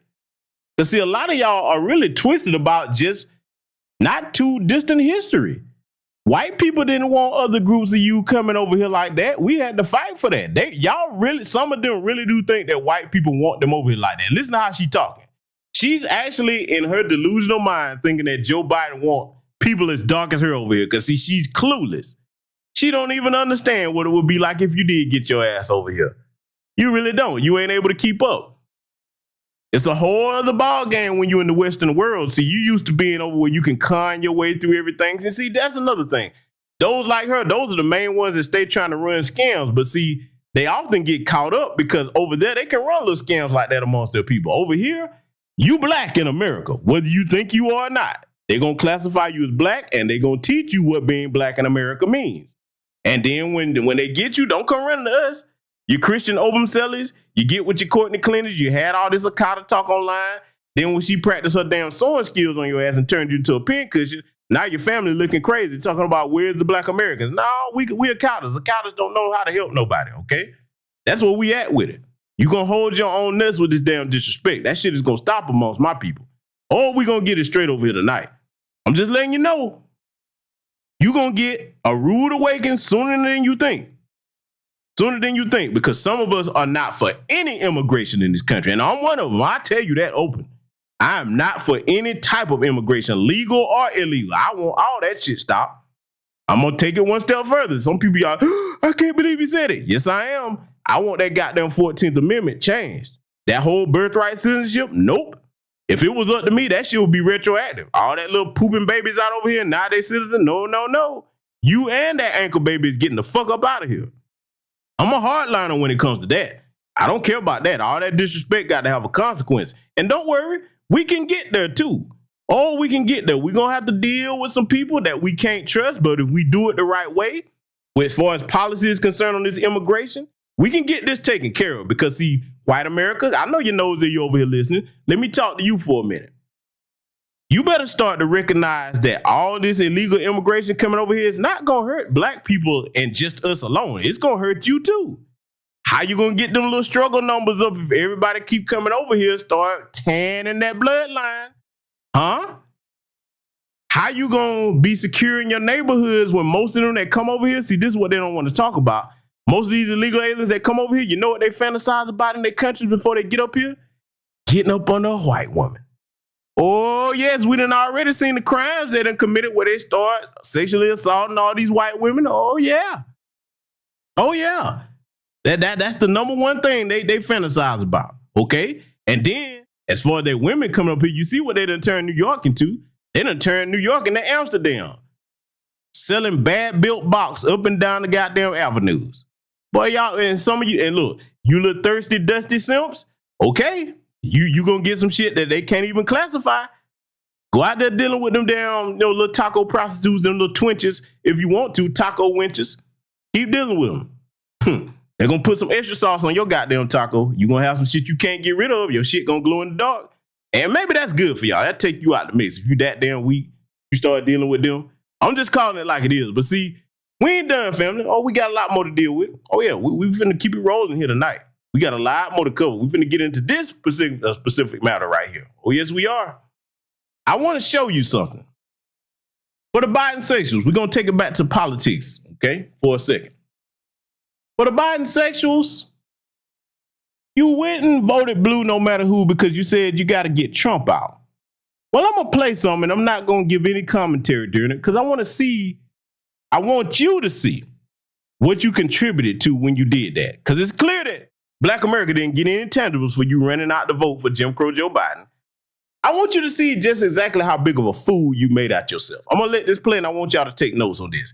Show this to anybody that tries to argue with you and try to press you into voting blue no matter who. I want you to show them this next. I'm not going to say a mumbling word while it plays.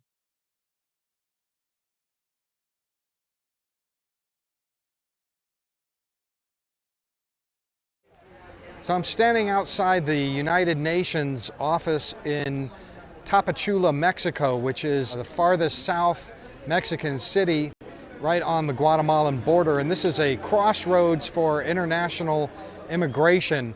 What happens in Tapachula happens to the United States border.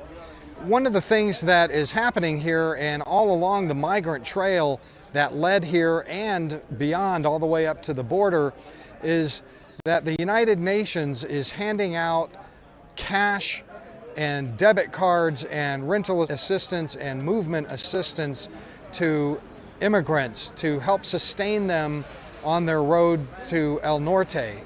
This happens to be a very busy office. A lot of these United Nations offices are in smaller communities, in shelters, but the people that are in this line right here happen to be Haitians and Africans and Cubans who have gotten their permission slips from the Mexicans to be here. The Mexicans are going to slow roll these people and try to keep them here for as long as they possibly can, in which case these people would maybe go home or go to a different country, but instead assistance from the UN may help them to sustain themselves. So what's happening here is that most of the people are going to be waiting in line and they're going to register for an appointment. It's not going to be an easy thing. It's going to take a long time. A lot of these people are complaining that they've been here for, days or weeks or even months without their United Nations debit cards, which is typically what they're going to get. And then each month that they're here, the United Nations will transfer an amount. It might be a couple of $100, it might be thousands of pesos, which is enough to sustain people for a month in rental assistance and food and that sort of thing. Tell me, what do you expect to get from this place? Bueno, me hablaron de una ayuda económica y estoy viendo la posibilidad de obtenerla. Once they get their appointment set, it could be a thumbs up or a thumbs down, but some percentage of these people will get this assistance. Republicans tend to criticize this kind of an arrangement as aiding and abetting and providing material support to illegal immigration to the U.S. border, because not one of these people will tell you anything other than that they're heading to the U.S. border either later, they're going to go there. But on the other hand, the UN people, these people are coming with or without, and that this sort of assistance can sustain them against hunger and illness and provide some level of security for it. It is a growing controversy. As Congress, groups of Republicans have already authored a bill to defund the United Nations because of this sort of aid that you see right here. I'm Todd Bensman with the Center for Immigration Studies in Tapachula, Mexico.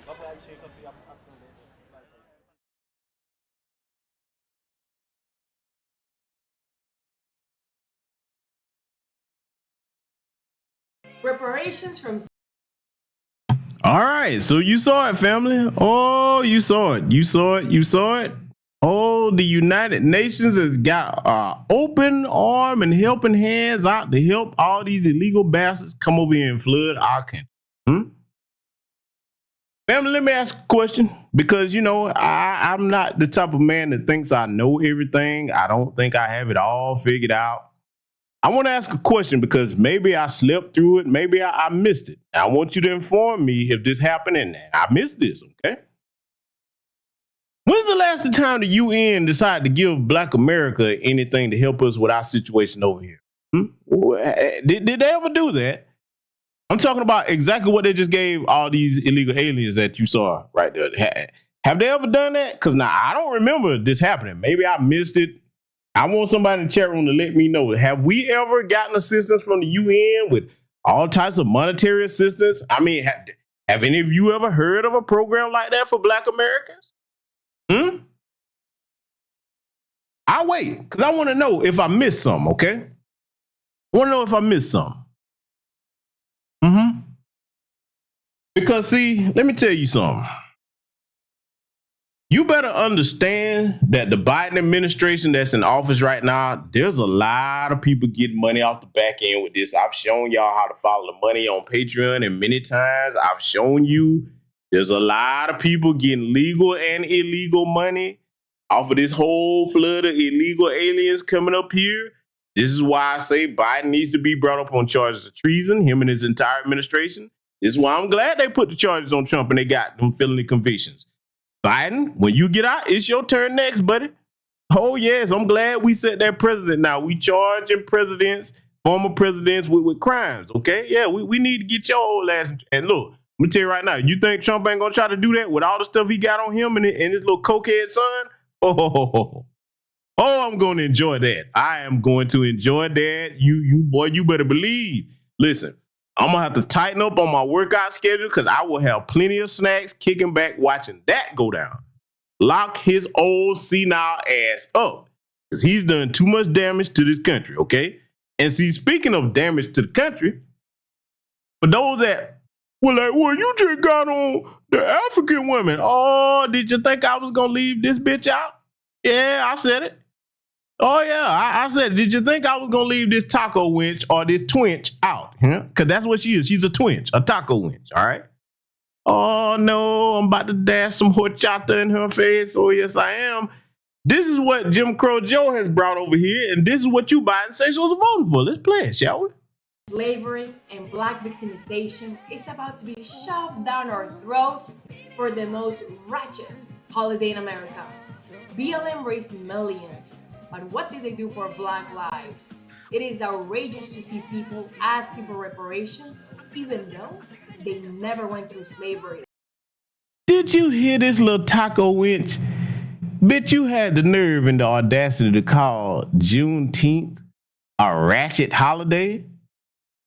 Let's talk about that word ratchet, shall we? Yeah, family, can we talk about the word ratchet? Because you know I got to go somewhere. Oh, yeah. See, everybody's been polite with this. I'm not going to be polite with it. I don't owe disrespectful motherfuckers any type of politeness. That's a privilege to get politeness from our people. Can I talk about ratchet for a minute? Because there's some things I want to say about ratchet, ladies and gentlemen, if I may. Can I talk about ratchet, please? Because I want to talk and define ratchet. We're going to define ratchet, all right? Let's talk about it. See, Helfer, Valentina Gomez, all right? I'll tell you what's ratchet. What's ratchet, okay, is you hopping your little ass from Colombia to get here illegally, crossing rivers and shit and tooting your little raggedy ass up in the air to get here because I know what you had to do to get here. You're not fooling me. I've been to Colombia. I know what y'all do to get them green cards. It ain't just the Africans lined up around the embassy trying to get green cards. Huh? What's more ratchet than that, huh, Helfer? What's more ratchet than you coming over here trying to do the bidding of white supremacists talking about BLM? Ma'am, what you don't understand is most black people don't route with no Black Lives Matter, the organization. We don't. That was a bunch of tethers behind that, if you really want to be honest. Your kind, okay? Tethers, because you a tether too. You just a lot of shade of tether, a taco tether, a twinch, a tether winch. That's what I call you, okay? Let me tell you something. Talking about ratchet, first of all, here's what's ratchet. You brought your little Colombian ass over here, start disrespecting the people that made it possible for you to come over here. What's more ratchet than that? You know what's really going to be ratchet? If the orange man gets back in office, all that begging and pleading you and your fellow little illegal aliens that's gonna be doing to not to get deported up out of here. Let me tell you something. Brothers, black men, you better hold the line because they're gonna come at you first. Because they think that most black men have low self-esteem. They're gonna be trying to get you to marry them so they can stay in the country. Yo, punk ass better not go and wife up one of these. They got to get up out of here for this disrespect. You understand? Mark my words. If the orange man get back in office, she ain't gonna be this bold. She gonna be ducking and hiding, so we're begging and pleading and crying to stay over here. Have y'all seen what they do when they just are faced with the threat of deportation from some of their parents that's done caught their little asses over here? If they wasn't anchor babies and they didn't have them over here, have you ever seen that? You know what? I might need to go ahead and put that on Front Street because I got footage of that, okay? Oh, yes, I do. Oh, yes, I do. I got footage of every one of them from all different countries begging not to be sent back to where they from. And see, that's another thing. They're basically schizophrenic because how the hell you going to be waving your flag everywhere and talking about this, that, and the third when you scared to go back to where you come from? Make it make sense. Either you proud of where you from or you not. You ask any foundational Black American freedman in here that's native to this land, where we from, we'll proudly tell you with no hesitation. Me, Atlanta, Georgia, okay? Say that with full pride. You damn right. Foundational Black American Freedom from Atlanta, Georgia. Signed off, ladies and gentlemen. Where you from in my chat room, huh? For those of my lineage. Where you from? We don't have no problem saying where we from. When they come over there in our spaces trying to troll and everything, all you have to do is hit them with that question, where your family from? Or I don't want to say and all that. How's that pride? Last time I checked, if you proud of who you are and where you from, you tell people what you represent and where you from, huh? That's what I do. I don't have no shame about where my family or my lineage is from. Okay? That's ratchet. Talking about ratchet. I'm going to let this little garbage mouth bag of dog shit continue because I'm not done with her by sight. These ungrateful people should be celebrated because they were born in the greatest nation to ever exist. Here's a tip. If you don't like America, kindly get the fuck out.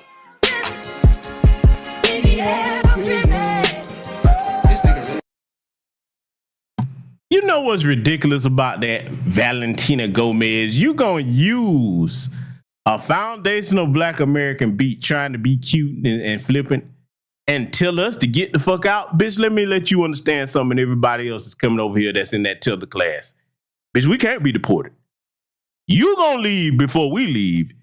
You have the nerve to bring your little goofy Colombian ass over here in a country where y'all, boy, look, has anybody ever been to Colombia?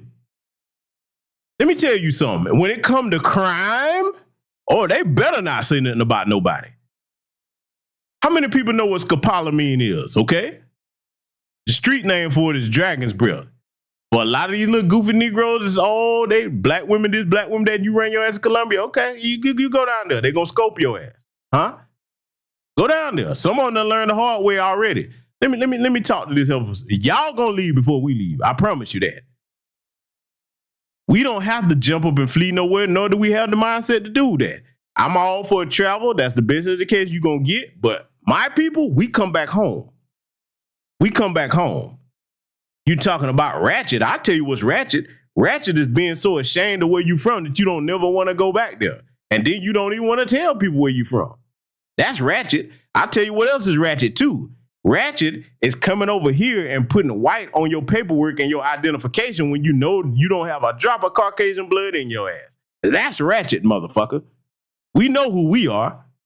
Do you know who you are? Yeah.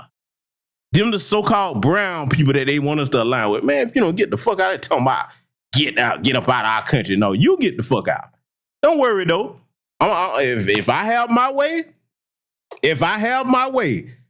I'm going to see about getting them catapults installed at that border. I'm telling y'all, I'm not playing about that. Y'all think I'm joking about that shit. I want catapults. I want them. I'm telling you, I'm talking about mighty industrial strength catapults to load their asses up in there 50, 60, 70, 80 at a time and launch. You damn right. I want catapults. Get your ass up out of here, little disrespectful motherfucker. My ancestors bled and fought and died and then went to war with this damn country to allow you to come over here. And then when you get here, we were the backbone of your economies. And you gonna talk like this to us? Let me talk to my lineage for a minute. It's time out for that. I'm sick of seeing my people being disrespected when we support these other groups that come over here. Let me say this loud and clear. And I'm sorry if this gonna hurt some people that aren't on that. But unless it's an essential, we need to make it a practice and a habit to buy from other black people and stop doing business with these disrespectful motherfuckers. Even the ones that's not like that, because I'm gonna tell you why I'm saying that. Even the ones that's not like that, because then they'll get off their asses and be more proactive about shutting that disrespect down. See, none of us from a foundational Black American freedom lineage should even have to check these folks. Their own people that's over here that's appreciative of what we've done should be saying, hey, whoa, motherfucker. These black folks made it possible for us to come over here and have a business and have a better life. You're not going to do that while we over here. We're going to shut you down. Oh, yes, it's time for y'all to put some skin in the game. And I mean that. Sell to everybody, but buy black. Go out your way to do that. I do that, okay? I go out my way to do that. And I'm going to continue to do it. Because, see, one thing I don't believe in is spending my money with people that disrespect my lineage. I don't play that game. No hell. We're not done yet, though. We got more to deal with here, family, because, see, what's coming up is something a lot of y'all been asking me to give commentary on. or we going to get into it now shortly. I'm going to let this play, and then we're going to be breaking it down as need be. Reparations should be strictly for foundational Black Americans descended of freedmen. See, it's reparations for slavery. It's not reparations for racism, because a lot of people want to come on and get like, hey, I'm Black. I dealt with racism. Selectively Black people. Right. They're Black when it's convenient. Yeah. We can't let everybody say I'm Black and I should get reparations, because some of you voluntarily came over. This is our homeland. We've been here. We've been here from the beginning, and we were mistreated on our own homeland, and we have to get compensated. If we let other melanated people say, well, I'm Black and I'm an immigrant and I should get reparations too, that opens the door for Hispanics. They can say, well, I was mistreated too. Asians can say, I was mistreated too. I need to get in on that. So that's going to open the door to a lot of bad things to happen, just like affirmative action. Affirmative action was supposed to be for Black people. Then we let them slip in one word and messed it all up. Minority. Nobody was using minority in the 1960s until 65. They slipped that word in, and everybody and their mama ran in the minority door and got affirmative action. And we're the last ones to get it. We didn't get nothing. White women started being minorities then. Now, I played that for a reason, because our good brother Tariq Nasheed is correct. That minority word, this is why we're tightening up that language. Foundational Black American freedmen, I feel, is the most airtight term. And until we use it all together, we got to know which term to use at the proper time. On the legislative and judicial end, it's freedmen, or it's culturally foundational Black American. I just put it all together. Y'all hear me? Foundational Black American freedmen. That's what I say. Okay. Now, reason why that minority thing is a problem, because I know a lot of you heard the great debate. Really, I can't even call it a debate. It was more like a foundational Black American foot applied to ass, okay? He basically intellectually stomped their damn ears together on an intellectual level. It was brilliant to watch. There were so many different lessons in that. You can view the whole thing on my brother Tariq Nasheed's channel, Tariq Radio. Go subscribe. If you're not subscribed, you're missing a lot of things that are very relevant to the Black grassroots. We're going to play a portion of that here, though, because, see, when it comes to minorities, Myron would be considered a minority, a.k.a. Amral Foodle. Foodle the Poodle, as I call him, with his little peanut head ass, okay? Man, I'm going to play something. I'm going to play a portion of this debate, and we're going to point some things out about it, because, see, as funny as it was to listen to, it was actually a master class on why knowing history, why knowing who your people are, and why having a functioning understanding of geopolitics helps you when it comes to dealing with tilters like Myron. Brother Tariq was in there basically taking them on. Shit, it was what, 5 against 1, 7 against 1, whipping their ass. And look, I will give credit where credit is due. Tommy Sotomayor, for what it's worth, was somewhat on code as far as challenging the fallacies of their debate. Now, does that change that he has been and is a buck dancing coon? No. But one thing I will give Tommy credit for, I've said it before. A lot of people may not like him for what he said, okay? But that doesn't take away from the man's intelligence. I've said that for years. He's very smart. He just chooses to use that intelligence for cooning, okay? He's very intelligent. That's one thing he's not. He may be many things, but he's not a dumb man, okay? I want y'all to listen to this portion, though, where Tariq was talking to old Foodle the Poodle here, and then we're going to point some things out. Just so happens that a lot of Black people are stupid. No, I spew anti-stupidity. That's No, what no, I no. spew. You are an Anti-stupidity. anti-Black It racist. just so happens that a lot of Black people are stupid. Well, That's sir, what I spew. if we're so damn stupid, you're the one who fled from your damn homeland. No, no, So no. we're I not said that a lot of stupid. them are stupid. It All could be right. white, Well, Black, you Hispanic. come It doesn't from matter. stupidity. We're All stupid enough people to are not have to stupid. flee. All We're people are stupid. See how We're you're going to stupid an ad enough. hominem? You can't say See that how we're you're going to an ad stupid. hominem No, that no, has no, nothing no. to That's do not with an ad the hominem. debate? That Sir, has nothing to do with the debate. yes, it does, because No, you it does can't. not. You're not qualified No, to it does say not. anybody's stupid, and you fled from a failed Oh, homeland. okay. So You're not so if qualified. someone's an immigrant, they're not qualified to comment on No, social you're issues. not. If you come from a homeland where everybody's over there starving, you can't say none of us are stupid. You're not at Okay. liberty to do that, okay? So hold on. Let me point something else out about that. Oh, if you hadn't laughed all day, you're going to laugh now, because this was brilliant. Myron, you know who's stupid? You're stupid for getting your channel demonetized. Yeah, let's start there, okay? Let's start there and work our way up. That's pretty stupid, Myron, because you claim to have all this intelligence. If you did have all that intelligence, you would still have a monetized channel. A 1 million subscriber channel. you can contain your anti-black racism enough not to get it demonetized. That's the first part of stupid. The other part of stupid regarding you, we know about your little tricking on them helpers, and see, you dodged the bullet because see, when you start messing around with the white women, boy, that's what's gonna really teach you that you're not one of the white men that you think you are. I heard you in the conversation, white guys like us. Okay, yeah, I tell you what, keep screwing around with their women and let one of them make a claim that you did something to them against their will. They're gonna show you just how white you not, boy. Looking like Gonzo off the Muppet Babies. Look, goofy, big head bastard you. And then let's keep going with stupidity, Myra. You know what else is stupid? You know what else is stupid? Fact of business, it's not only stupid, it's kind of fruity. Now, listen. If you are in that community, I don't have a problem with it. But see, it's 2024. You need to come on out that community and hop on out that closet. Now, if you need some advice on how to do that, Billy Porter is out here for you. Lil Nas X, they out here for you. You know what else is stupid, Myron and Zesty? You got pictures, boy, floating around. Because y'all remember when I showed y'all them pictures. I ain't going to put them on here tonight. Y'all done seen them.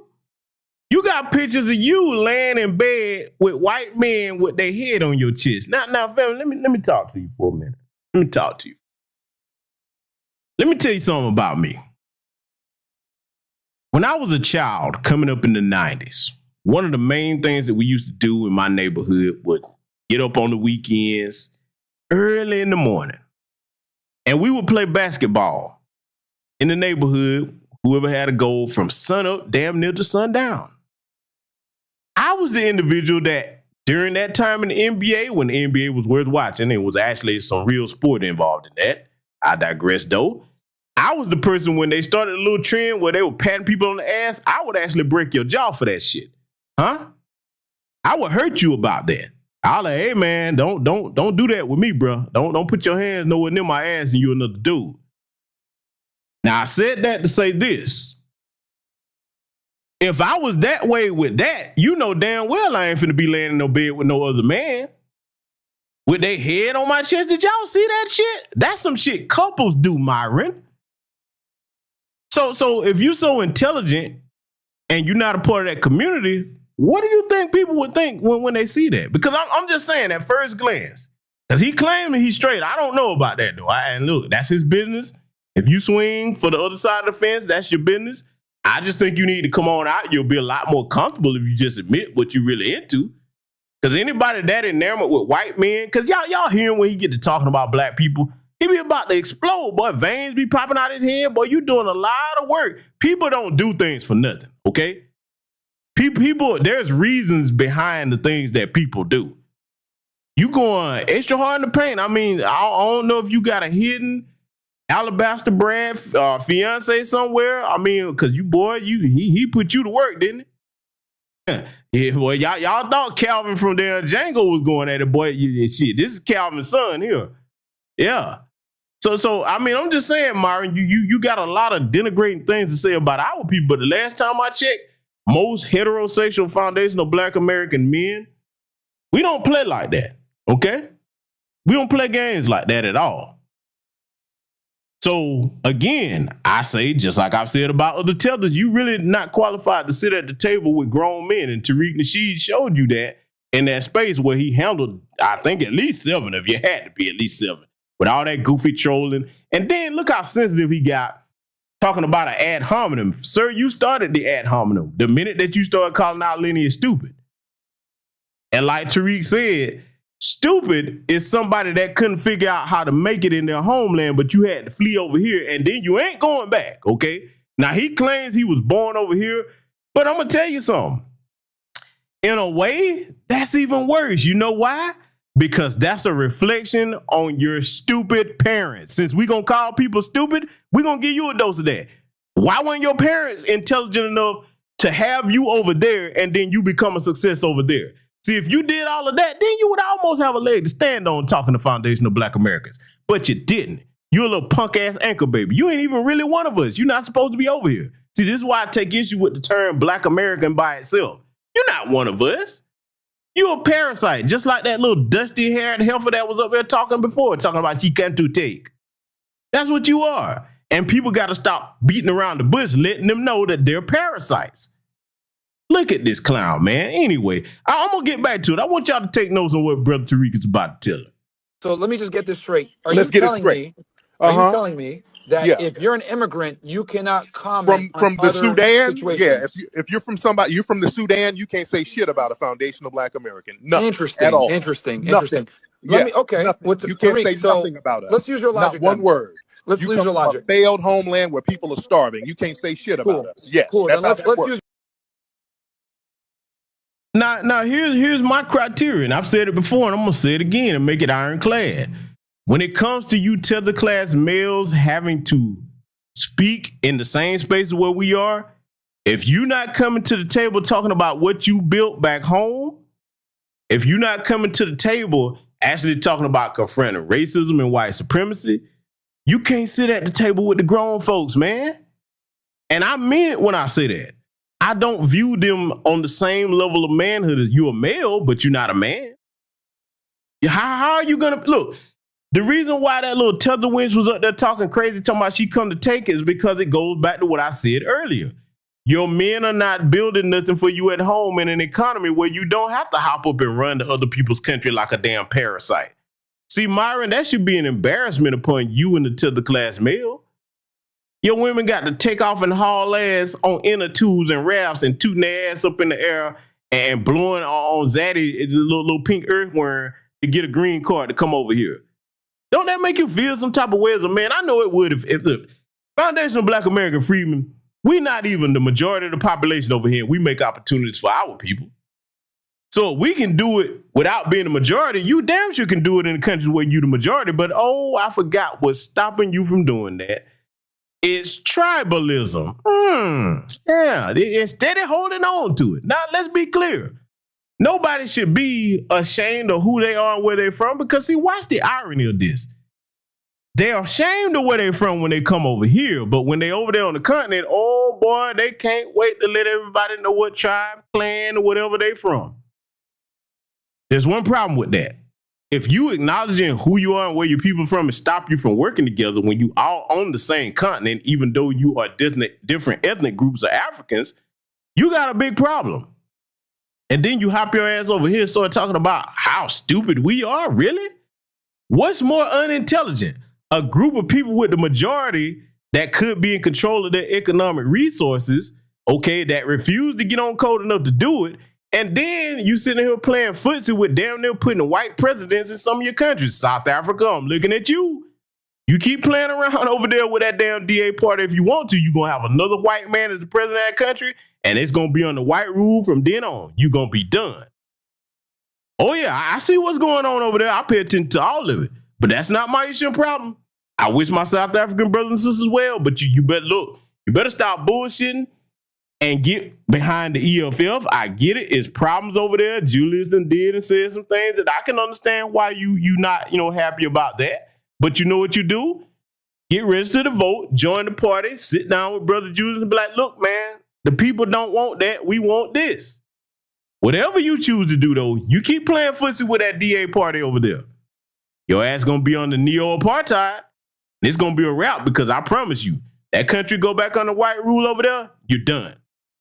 And I extend that to the greater majority of you that's taking loans from these Chinese, these Chinese government officials that your country going to default on. They getting control of your seaports, your airports, your power companies, and some of your mines and stuff. Once they get control of that, they're not giving it back. You're done. Then what the Chinese are not taking, the Russians are locking up. Yeah, they don't have the nerve to talk about stupid. Nah, stupid is them puppet leaders over there not being sound businessmen enough to know you don't put up your country's national assets as collateral for no amount of money. That's the future of your nation. That's the heartbeat of your damn nation. That's what keeps your economics flowing. And you can sit there and gamble with that just to line your pockets? I'm going to tell you something. I want y'all to look up something, right? Because, see, we handling foundational Black American business. But I'm going to type this name in the chat room. And I want y'all to type in at your leisure. And I want you to look up what his net worth is, because I'm speaking on South Africa. But I want to show you something about their president. Now, the name I just put in the chat room, Cyril Ramaphosa. That's the current sitting president of South Africa. Okay? I want you to look up what his net worth is. I want you to look up that.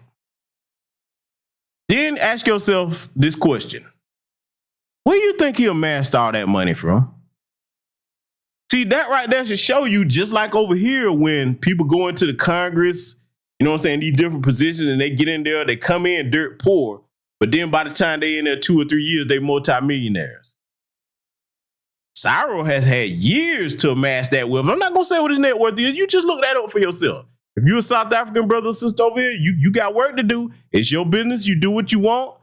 But I'm telling you, that dude that's in the DA party, that white guy that's the head of it, keep fucking around. You're going to find out. And then look, at this point, the only thing that's going to really be able to overturn that, you're going to have to go to war. You're going to have to. Are you ready to do that? They're not playing games with you, man. So I'll say this and leave the foreign affairs alone. Those of you that are so concerned about foundational Black American freedom and business, you will be better served in spaces with your people, worrying about the situations in your homelands that are in dire straits of you never being in control of anything, even if you're the majority. Can you imagine the insult of that? Maybe somebody needs to say it to you before I leave it alone.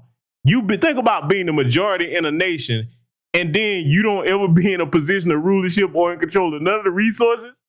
Oh yeah, you outnumber the white folks, the Chinese and everything else over there, but you ain't gonna run nothing ever again. Imagine that for the next 50, 60, 100 years. You better get out of our business and mind your own. But see, speaking of business, we're going to get back on ours here because there's something else I want y'all to check out, and we're going to critique this as need be also. 1 out of 4 blacks in America have a mom and a dad around. You know how magicians get you to look up here so you don't realize that this has been in your face the whole time? Focus on the black community, that way we don't have to talk about the problems in the white community. You're worried about raindrops, I'm worried about the flood. 75% of white-collar crime in 2022 was committed by white people. 75%. White household income is roughly $80,000 a year. Black household income is roughly $53,000 a year. I know you like a good per capita number, so 41 out of every 1,000 white people have a schmopioid addiction issue. 18 out of every 1,000 black people. That's more than double. Mental health issues.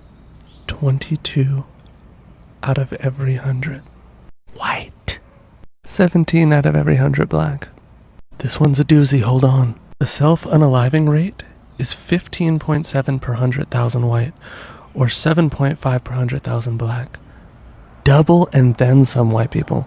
Thought everything was good for us and we got all the good things. Why are we doing that to ourselves? And why aren't we talking about it? Now you also like to bring up welfare programs, you ready? SNAP or food stamps. 38.6% Caucasian. 24% black. To those white people who say, I don't use welfare, public school systems are welfare programs. Look it up. Not only is it money, but we also have a higher life expectancy by like 4 years and 3 months. Now, I let the alabaster man spit those facts because, see, we got to get you white supremacists straightened out on something. I told you, we going to handle all the business over here. All right. White supremacists, you have a much greater problem than trying to practice anti-black racism against us. And your fellow brethren there went off code and told you what your issue is. But see, I'm going to answer his question, particularly about the unaliving rate that they have. Okay? I know why they do it. See, you got to understand something. And you can back this up historically. Go and look at the Great Depression or any other time when they faced hardship, perceived hardship in this country. Okay? The alabaster community.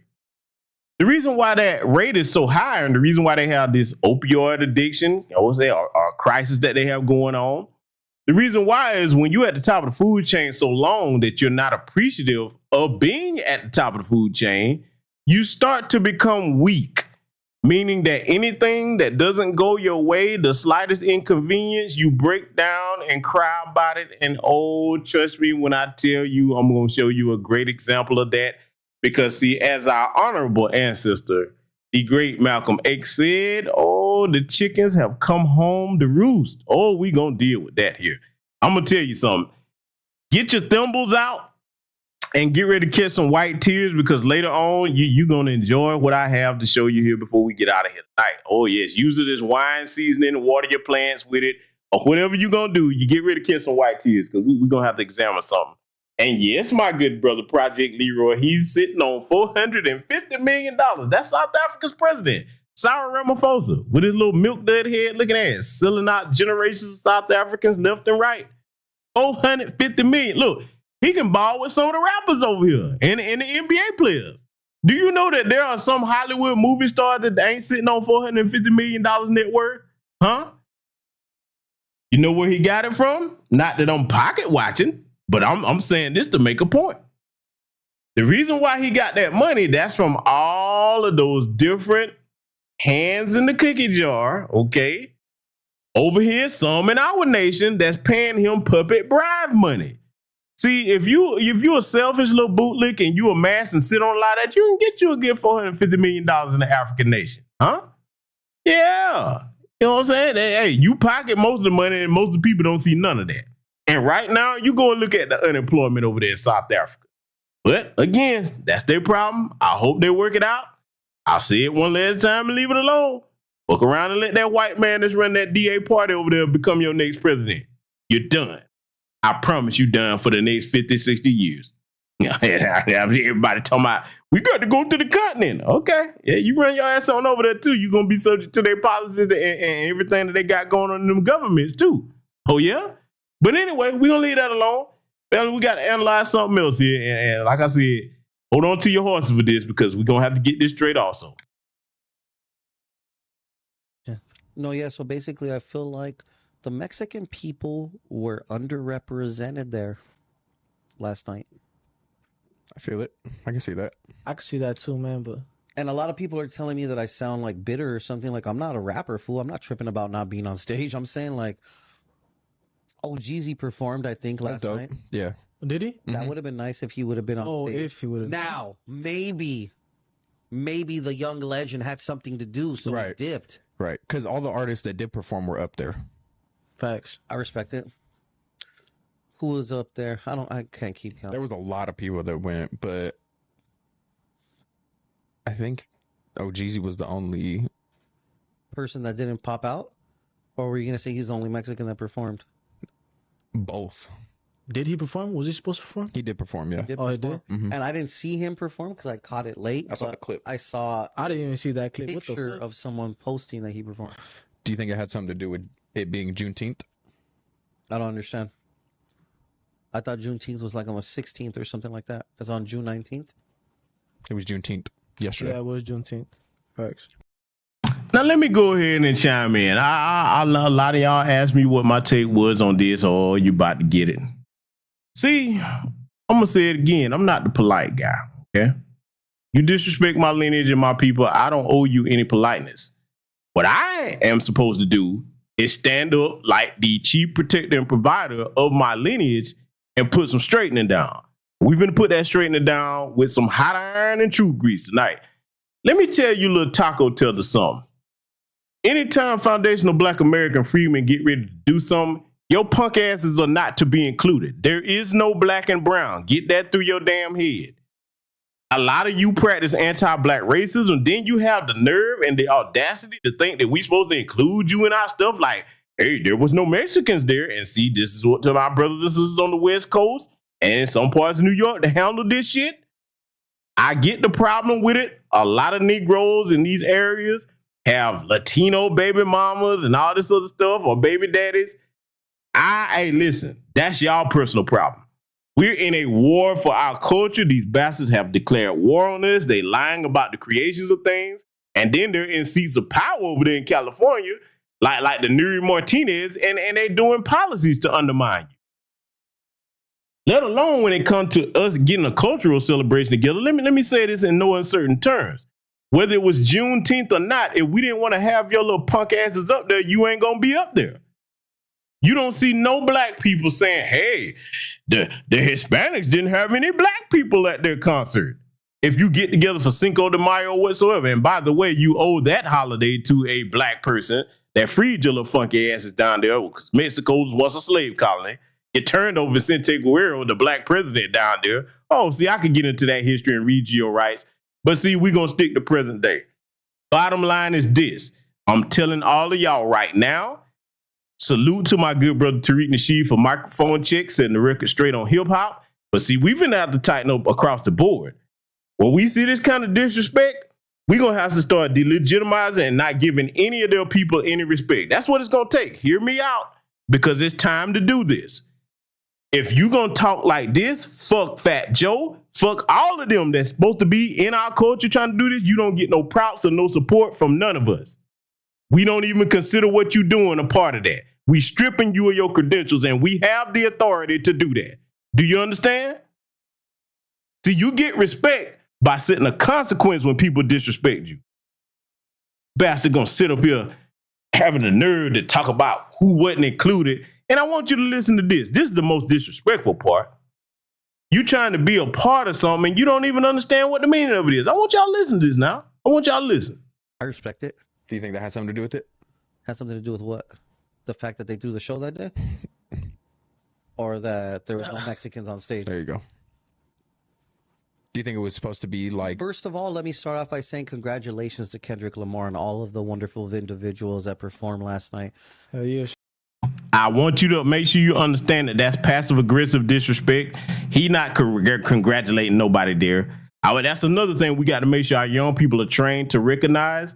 That's not genuine what he's saying. That's passive-aggressive disrespect.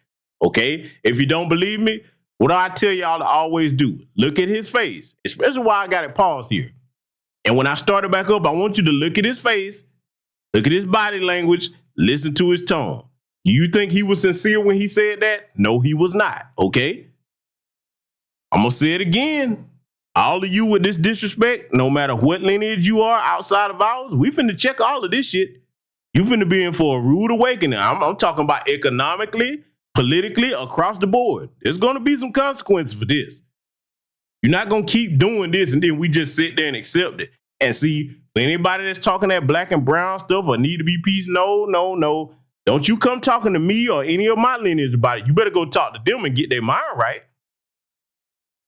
Only a fool would sit up here and still try to have camaraderie with people that disrespect us to this degree. Let's let it continue. I want y'all to listen to what he's about to say now. So I'm not trying to go racial with it, but I will say, we're just picking each other's brains apart. Although it was Juneteenth, and I believe that's in remembrance of the massacre.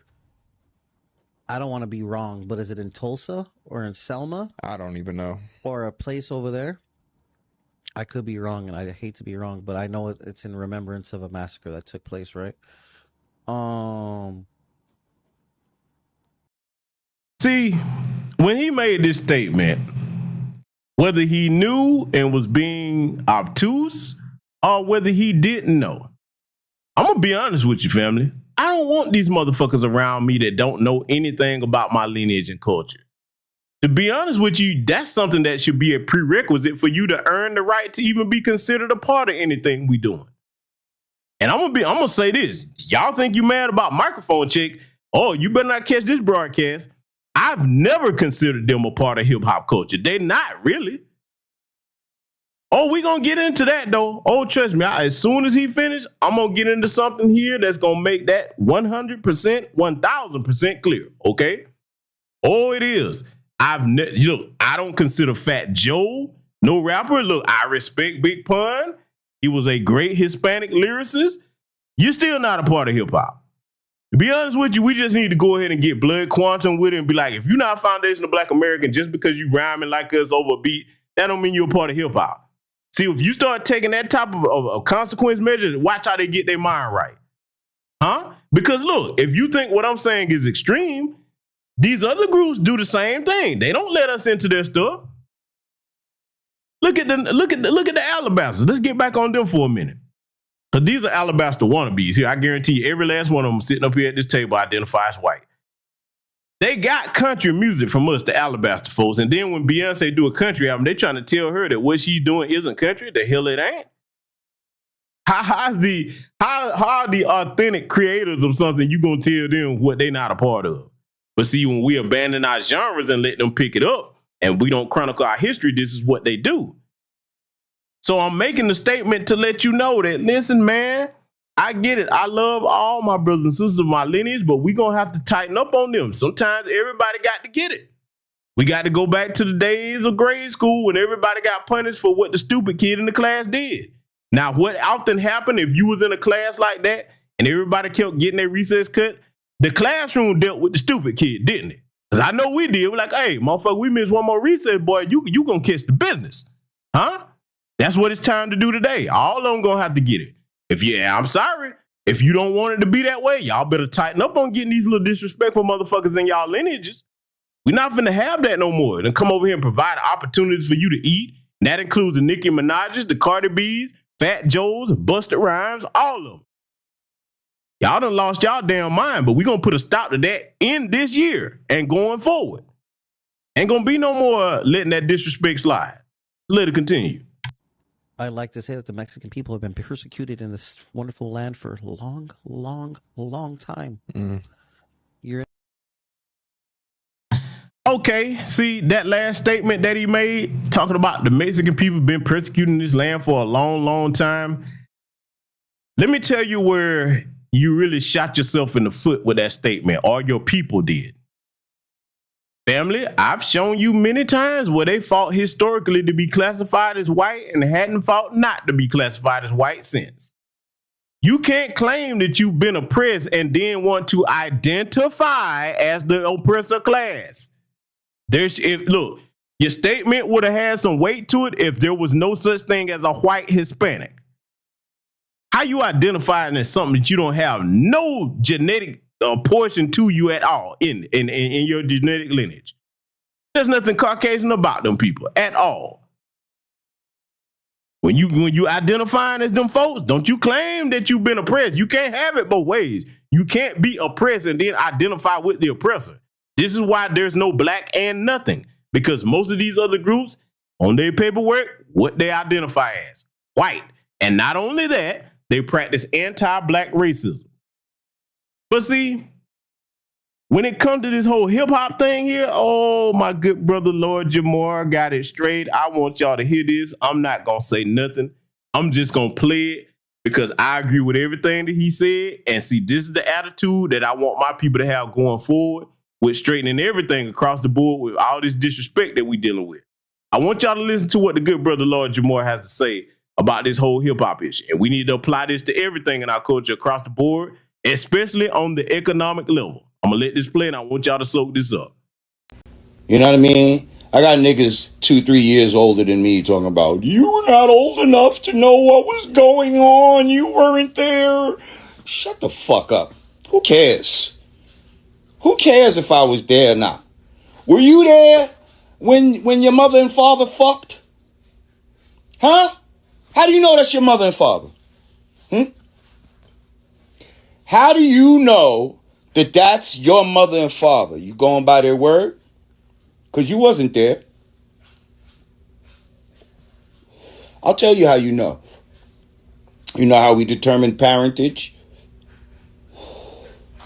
Through DNA, motherfuckers. Through DNA. Now, when I look at the DNA of hip-hop, when I look at the double helix of hip-hop, what I see is soul music, funk music. I see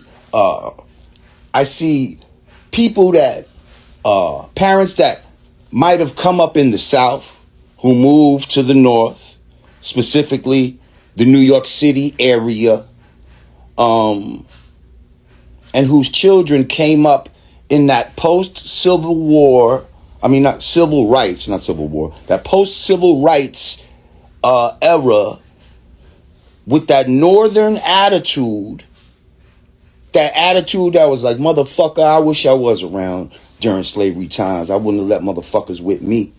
Like when Roots came out when we was young, niggas was like, I wish a nigga would. That's the energy that birthed hip-hop. Those kids that watched Roots and all that type of shit.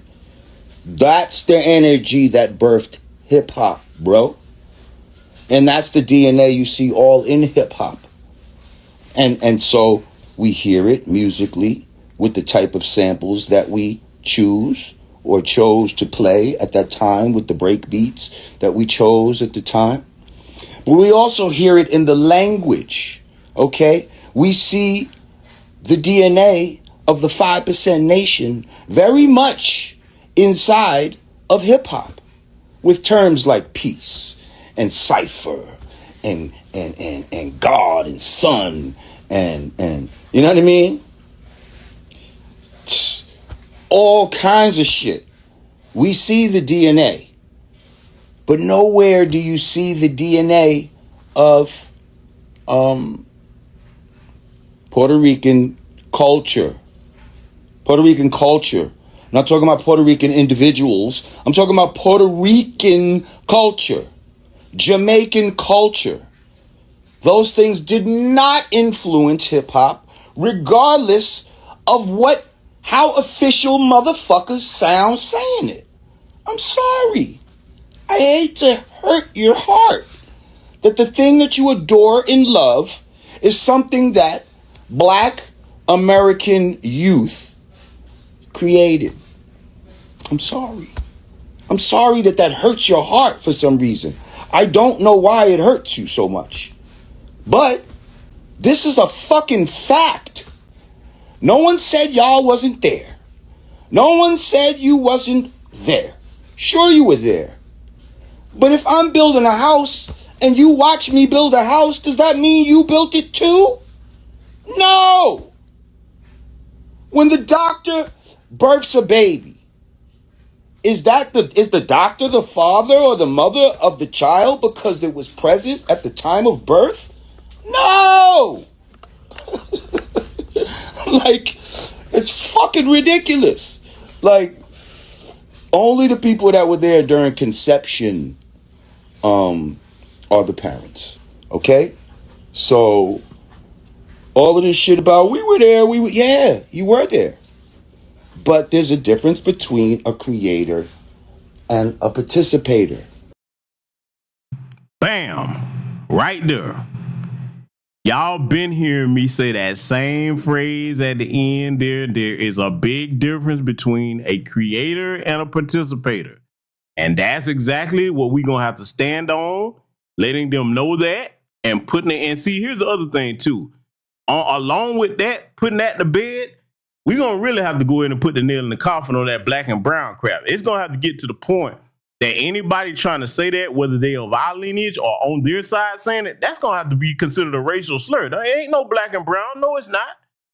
You're not doing anything for us to even sit there and remotely say that there's a such thing as a black and brown alliance. No, it's not.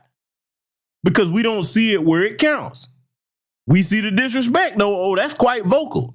Because, see, I wouldn't have a leg to stand on with that mentality if everywhere around the country we saw a whole bunch of brown people saying, hey, man, don't treat our... Look, watch this. When you see things happen to our people, whether it's Breonna Taylor, George Floyd, Tamir Rice, etc., where all the brown people at saying, hey, man, you're not going to do this to our black brothers and sisters. We're going to stand right there with them, and we're going to lobby our politicians to get them an anti-black hate crime bill, and damn it, pay them their reparations. Where the brown people at talking like that? Well, I forgot it's not really any brown people because all of them identify as white. Yeah, we going there with it. I told you, I'm not going to play with these bastards over tonight. But see, I saved the sweetest part of this broadcast for last. Remember when I told you that the Alabaster people, well, basically the chickens are coming home to roost for them, and, you know, a lot of the stats that the previous Alabaster man ran down about their community thing they should be worried about. Well, I want to show you, ladies and gentlemen, what that looks like when one of them gets to whining and crying about what it feels like to be black in America. Oh, I'm not going to interrupt this. This is going to be priceless. Hold on to your hats because this is going to be the funniest shit you've ever seen all day and going on through this night here. I'm telling you, you're going to enjoy this as much as I am. I'm going to play this for you. I don't know how any of you guys are going and going and going. I know you gotta be at the same level of mental health as me. Every day it's something new between the fucking news and the fucking stupid Biden and stupid Trump. And this country's fucked. Every day we're spending more and more money. None of us are getting ahead. The rich people are the ones that are fucking getting ahead. I'm tired of struggling. I've done everything I can. I'm trying to be a good man. I take care of my daughter. I take care of my wife. The best I can. I can't keep going. Every day it's something new. Then on top of that, as if you're not trying to spend money, you have to. Fucking everything's expensive. Oh, no. Oh, listen to him, ladies and gentlemen. Everything is so expensive. I'm trying to be a good man and take care of my wife and my kids. I'm trying. I don't know how you keep going on. Oh, welcome to being black in America. Boy, let me tell you why I don't have one iota of sympathy for your big, sloppy, jodoppy, alabaster disaster enduring ass. You are white in America and you are wasting your whiteness. Listen, you've had a 400-year head start. A 400. What you do with all the money that you stole and got off the backs of my ancestors? Where did it go? You need to take that up with whoever squandered that in your family, sir. That's what you need to do. And if you didn't have it, let's just say they squandered it. You need to take that up with your fellow people. Maybe you're not living up to the white code. I mean, because, hey, your people are doing just fine. They're doing fine. You're just slightly uncomfortable. And now you see you actually having to do some work. They don't like that. Boy, these sun dodgers, they hate to do any kind of real work. The minute that they have to get their hands dirty or they feel any type of soreness from actually having to work, oh, they don't like that, boy. They can't handle it, boy. And then they'll sit here and be telling everybody else how they need to pull themselves up by bootstraps. Well, buddy, I think that's my advice to you here. I think you need to go into Walmart, okay? Find you some straps to some boots and get the pulling. Get the pulling, buddy. Hell, my people didn't. We didn't have any boots to pull ourselves up with. I think it's bootstrap time, baby. But see, let me tell you something. Goofies like this are dangerous, and I'm gonna tell you why. Because see, when they feel like they just can't make it no more, they start trying to take it out on us. And this is why I'm advocating for everybody in this chat room and everybody listen to it recorded. Keep your power tools at the ready. Practice your Second Amendment right. These jokers are about to start cracking under pressure. They can't handle it. They've never been able to handle any type of uncomfortability. They don't know how to work hard without everything that they have has been built up off the backs of our people. Without us, they can't succeed any type of way.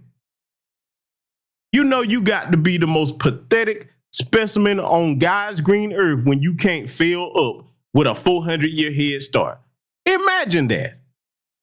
And some of these tethers have the nerve to look up to them as if they are superiors. I will never look up to this as a superior to me or anybody in my lineage. How? Sitting there crying like a bitch. You know what? See, here's the thing. In Black America, we know how to make $1 out of 15 cents. We've had to do that for hundreds of years in this country. And we find a way to make ends meet. And you sitting here now, you getting a dose of it, you crying, but maybe you wouldn't be in this situation if you advocated for equality amongst everybody. Maybe, just maybe. See, here's the killing part for the white supremacists. Oh, I'm finna twist this narf for truth in your ass. If you had advocated and got your community to advocate for our reparations, just maybe you be working at a good job for a black man right now. Oh, but the sheer thought of that is, I'd rather die, nigga. Well, hell, looks like it might be that time. Everybody got to go sometime. I guess it's your time. If you had thought about doing what I just said, just maybe you wouldn't be struggling now, because we are the great innovators and creators of this country. You give black people reparations, everybody, and the Negroes that's in our lineage talking about, some people just gonna waste it. It don't matter what somebody do with their reparations. It's their money. The greater majority of us, though, the reason why they don't go and pay them reparations, because they know that we will be self-sufficient. Most of us will start building businesses, making sure we invest in our communities. We would clean up a lot of stuff that we got going on in our community if we had our reparations. Oh, yeah, and they know that, too, because if they really thought that everybody was just going to waste the money and give it right back, they'd have paid reparations yesterday. They really would. Oh, but Alabaster, man, I don't know about y'all, but I got my thimble out. I am enjoying these white tears. Oh, they are delicious. Oh, my God. They're exquisite. Oh, I'm loving it. Oh, I'm loving it. Family, shall we get some more of these tears here? Because he's got a few more left in him. You know, he's got, y'all ready for some more of his tears? Y'all ready? Now, and look, here's a good thing. They're not saturated fat either, okay? They're not high calorie, okay? Why? Because these are sun dodgers. They don't really have any substance to them. So it's not going to ruin your diet or anything for those of you worried about your nutrition, okay? So I'm going to get back to his tears here, and y'all enjoy this delicious beverage with me. Let's let it continue, shall we? I own a painting company. I still can't fucking make it. Oh, I got to get him. Did you hear that? You know what? He done fucked up, because I'm going to clip that and make a sound bite of it. Y'all going to be hearing that in the future. I have a painting company and I just still can't make it. Oh my God, I have a painting company, guys. And I still can't make it. What am I going to do? Nah, that ain't the right laugh.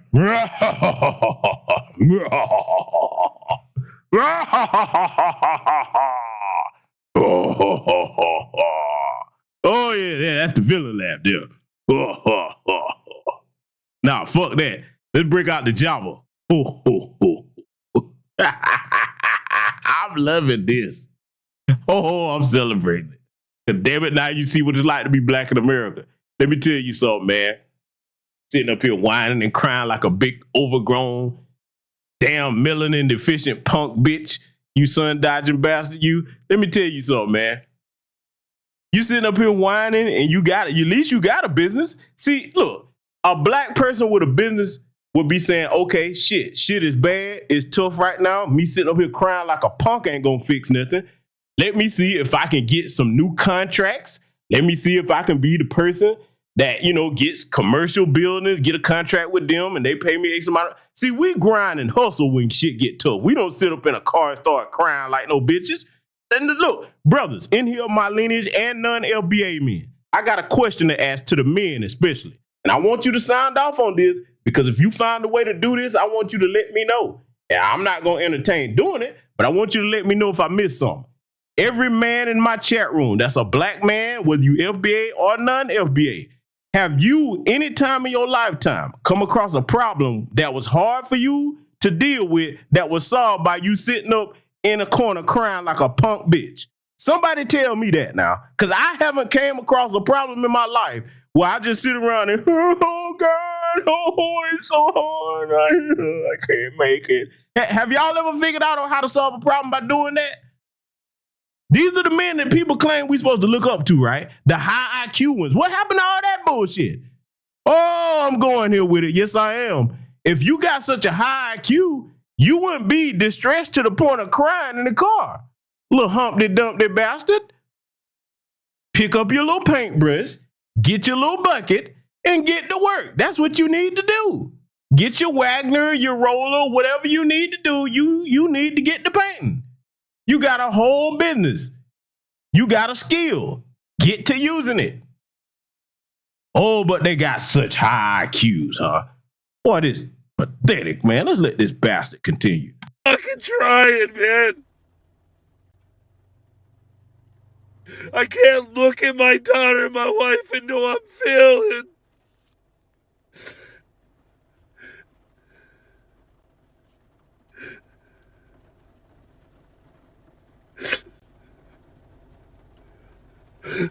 I'm fucking done. Ooh, look at it. Oh my God. I can't deal with that. I can't deal with that. That look, let me tell you something. The men in my family, we don't do this. We don't do this. This is not tolerated. If it's a problem, we come together, hold counsel, and we figure out what we're going to do about it. All this sitting around, we don't have the luxury to sit around and cry like big overgrown bitches. The hell is this, man? You got a business. That's a way for you to figure something out. Why you look? See, let me show you how I was trying to think. Let me show you how I was trying to think. Let's just say, and thank the Most High, I'm very blessed. But let's just say I was struggling. Let's just say I was, right? I'm gonna put myself in his position. I wouldn't be wasting time crying. The first thing that I would do, especially if you claim to be a man of faith, you take that to God in prayer and ask him to bless the efforts of your hands, show you the which way you're supposed to go. And after you ask for that, get up off your ass and get moving. That's what you're supposed to fucking do. You wasting time sitting around crying. The vehicle shut off and you sitting here whining like a bitch. What they tell us, the world don't owe us nothing. Who you think coming to save you, boy? See, there ain't nowhere in the hell I would call this a man on the same level as me. You sitting around crying about some shit because things done got tough. Brothers, I want you to pop your collar for every black man in this chat that I know that had to stand up and be men when shit was hard and figured it out. And a lot of people didn't even know what you was going through. You pop your collar there. Don't you ever feel like you need to look up to none of these people in this community. I'm saying that primarily to young black American men. These bastards are not our superior. He represents many of his people right now. You see that women all on TikTok whining and crying just like him. But I wanted to show you this here tonight to go ahead and put that high IQ myth to bed. A high IQ person gets up off his ass and gets to work. That's what they need to do. I think we need to toss his ass some bootstraps. Let's let this wrap up.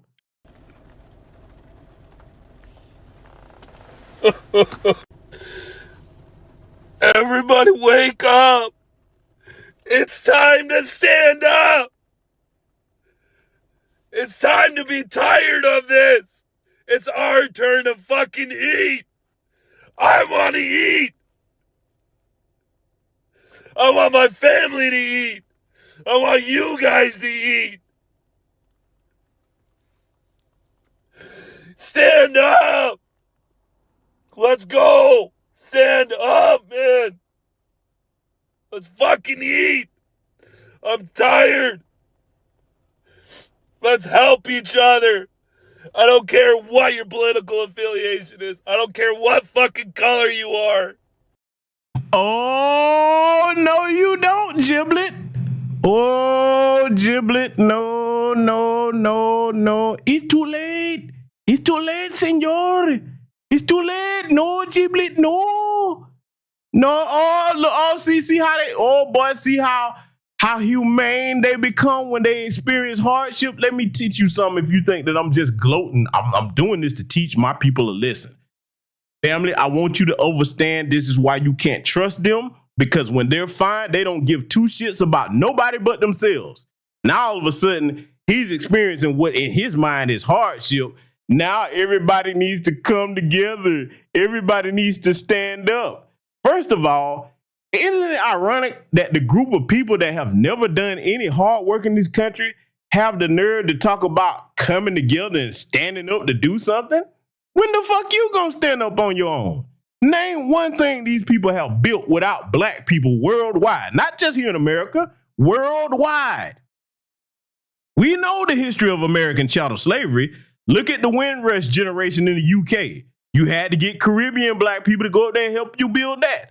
Then when you start looking at even the history of the Roman Empire, you still had to get black people to help you do that. You haven't done anything around this planet on your damn own to success without black people. And the shit that you did try to build, let's go back to the dark ages of Europe. Before the Moors came over there, you was running around and squalling your own filth. We had to teach your stupid asses how to bathe. We had to show you that you don't have animals running in and outside of your damn house. We had to teach you how to eat proper course meals. Oh, let's get on further into Europe. I was talking to one of my sisters on X about this. It was a brother, and I should have included that clip in here tonight. But see, yeah, I think we done drove the nail in hard enough. Let me tell you something, man. If you look up the history of France, a lot of you think wine and cheese and French accents. Oh, you think that place is great, don't you? These are some filthy people in 2024. The brother was going on about how musky and smelly they are. Do you know why? Because France has historic records of filth. Oh, yes. Look, let me give you a little bit of homework for you to research. Don't believe GBS. You believe history, not me. Do you know, ladies, the high heel shoes that you like to wear so much? Do you know what the origins of those were? Do you know why they were created? The high heel shoe was created because in France at the time, oh yes, you can look this up. In France at the time, before the invention of toilets, by the way, thank our people for inventing the modern flushing toilet, okay? Before that time period, they would just dump in a bucket and throw it outside on the street. When they were butchering animals, they would throw the blood out on the street to the point that the filth was stacked up damn near ankle high. That's why they started wearing high heels to keep from stepping in all that damn filth they was running around. They didn't believe in taking baths over there, okay? Let me tell you something. You go over there to the Palace of Versailles and stuff, you can still smell the funk in them curtains. That's just, but look, that's one thing we need to go ahead and admit. We are not the originators of the funk. They are. When you go to parts of Europe, man, them people get in your face, man, they don't believe in brushing their teeth and shit. I'm telling you what I know, not what I think. The average one of them, the European, they don't look hygiene. Let me tell you something, man. Over there, and this is why I know that brother on that clip that I saw on X was telling the truth, because I've been there. They don't believe in, like us, Foundation of Black American Freedmen, and most black people, non-LPA. We believe in, taking showers on a daily basis, huh? Not over there, they don't. Oh, no, they will skip showers for days at a time. Boy, and if you a woman doing that, oh, my God. Ooh.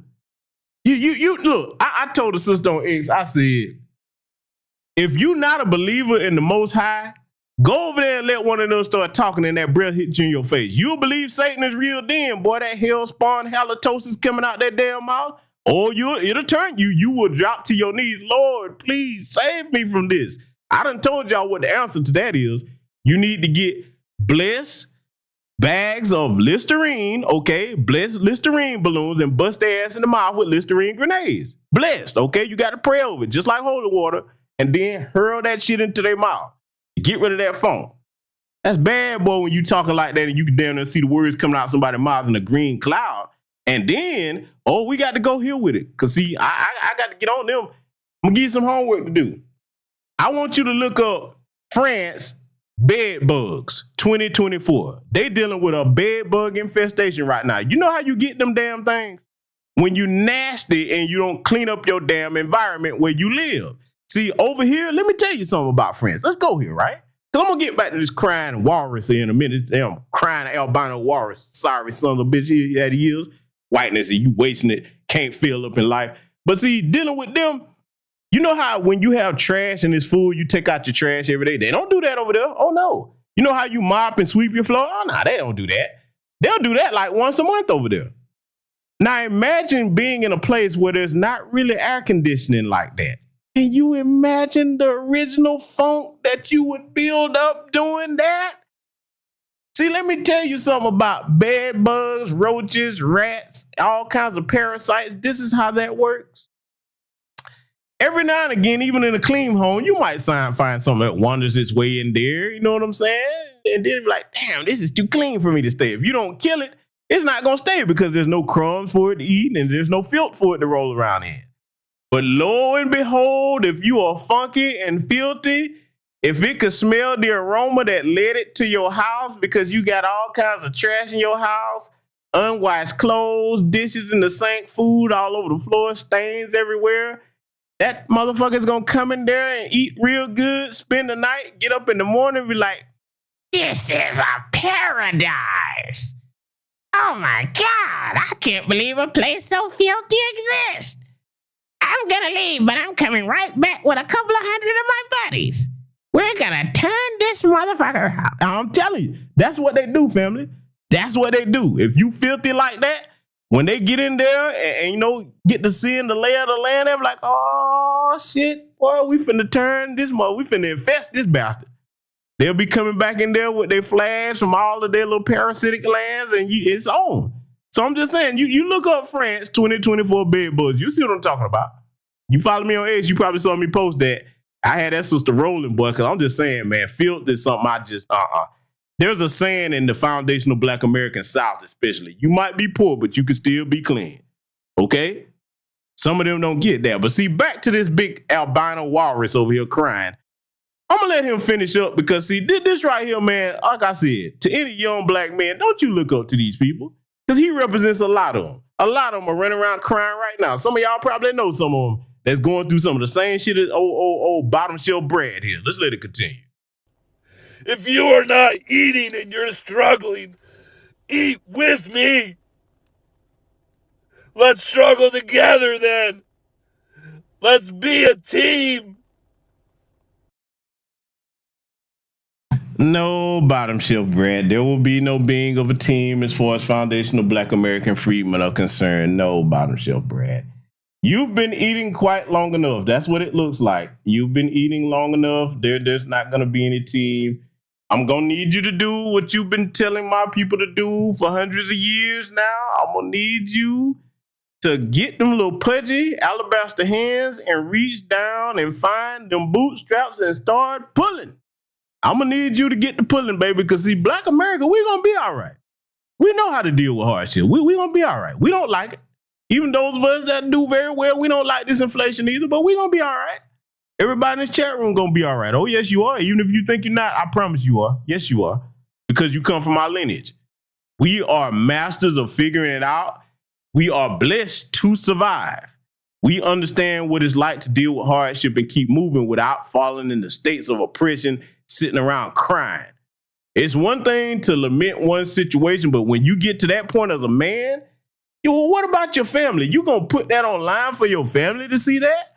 See, for those of us who are black men, we have our moments, but we take that off to the side somewhere.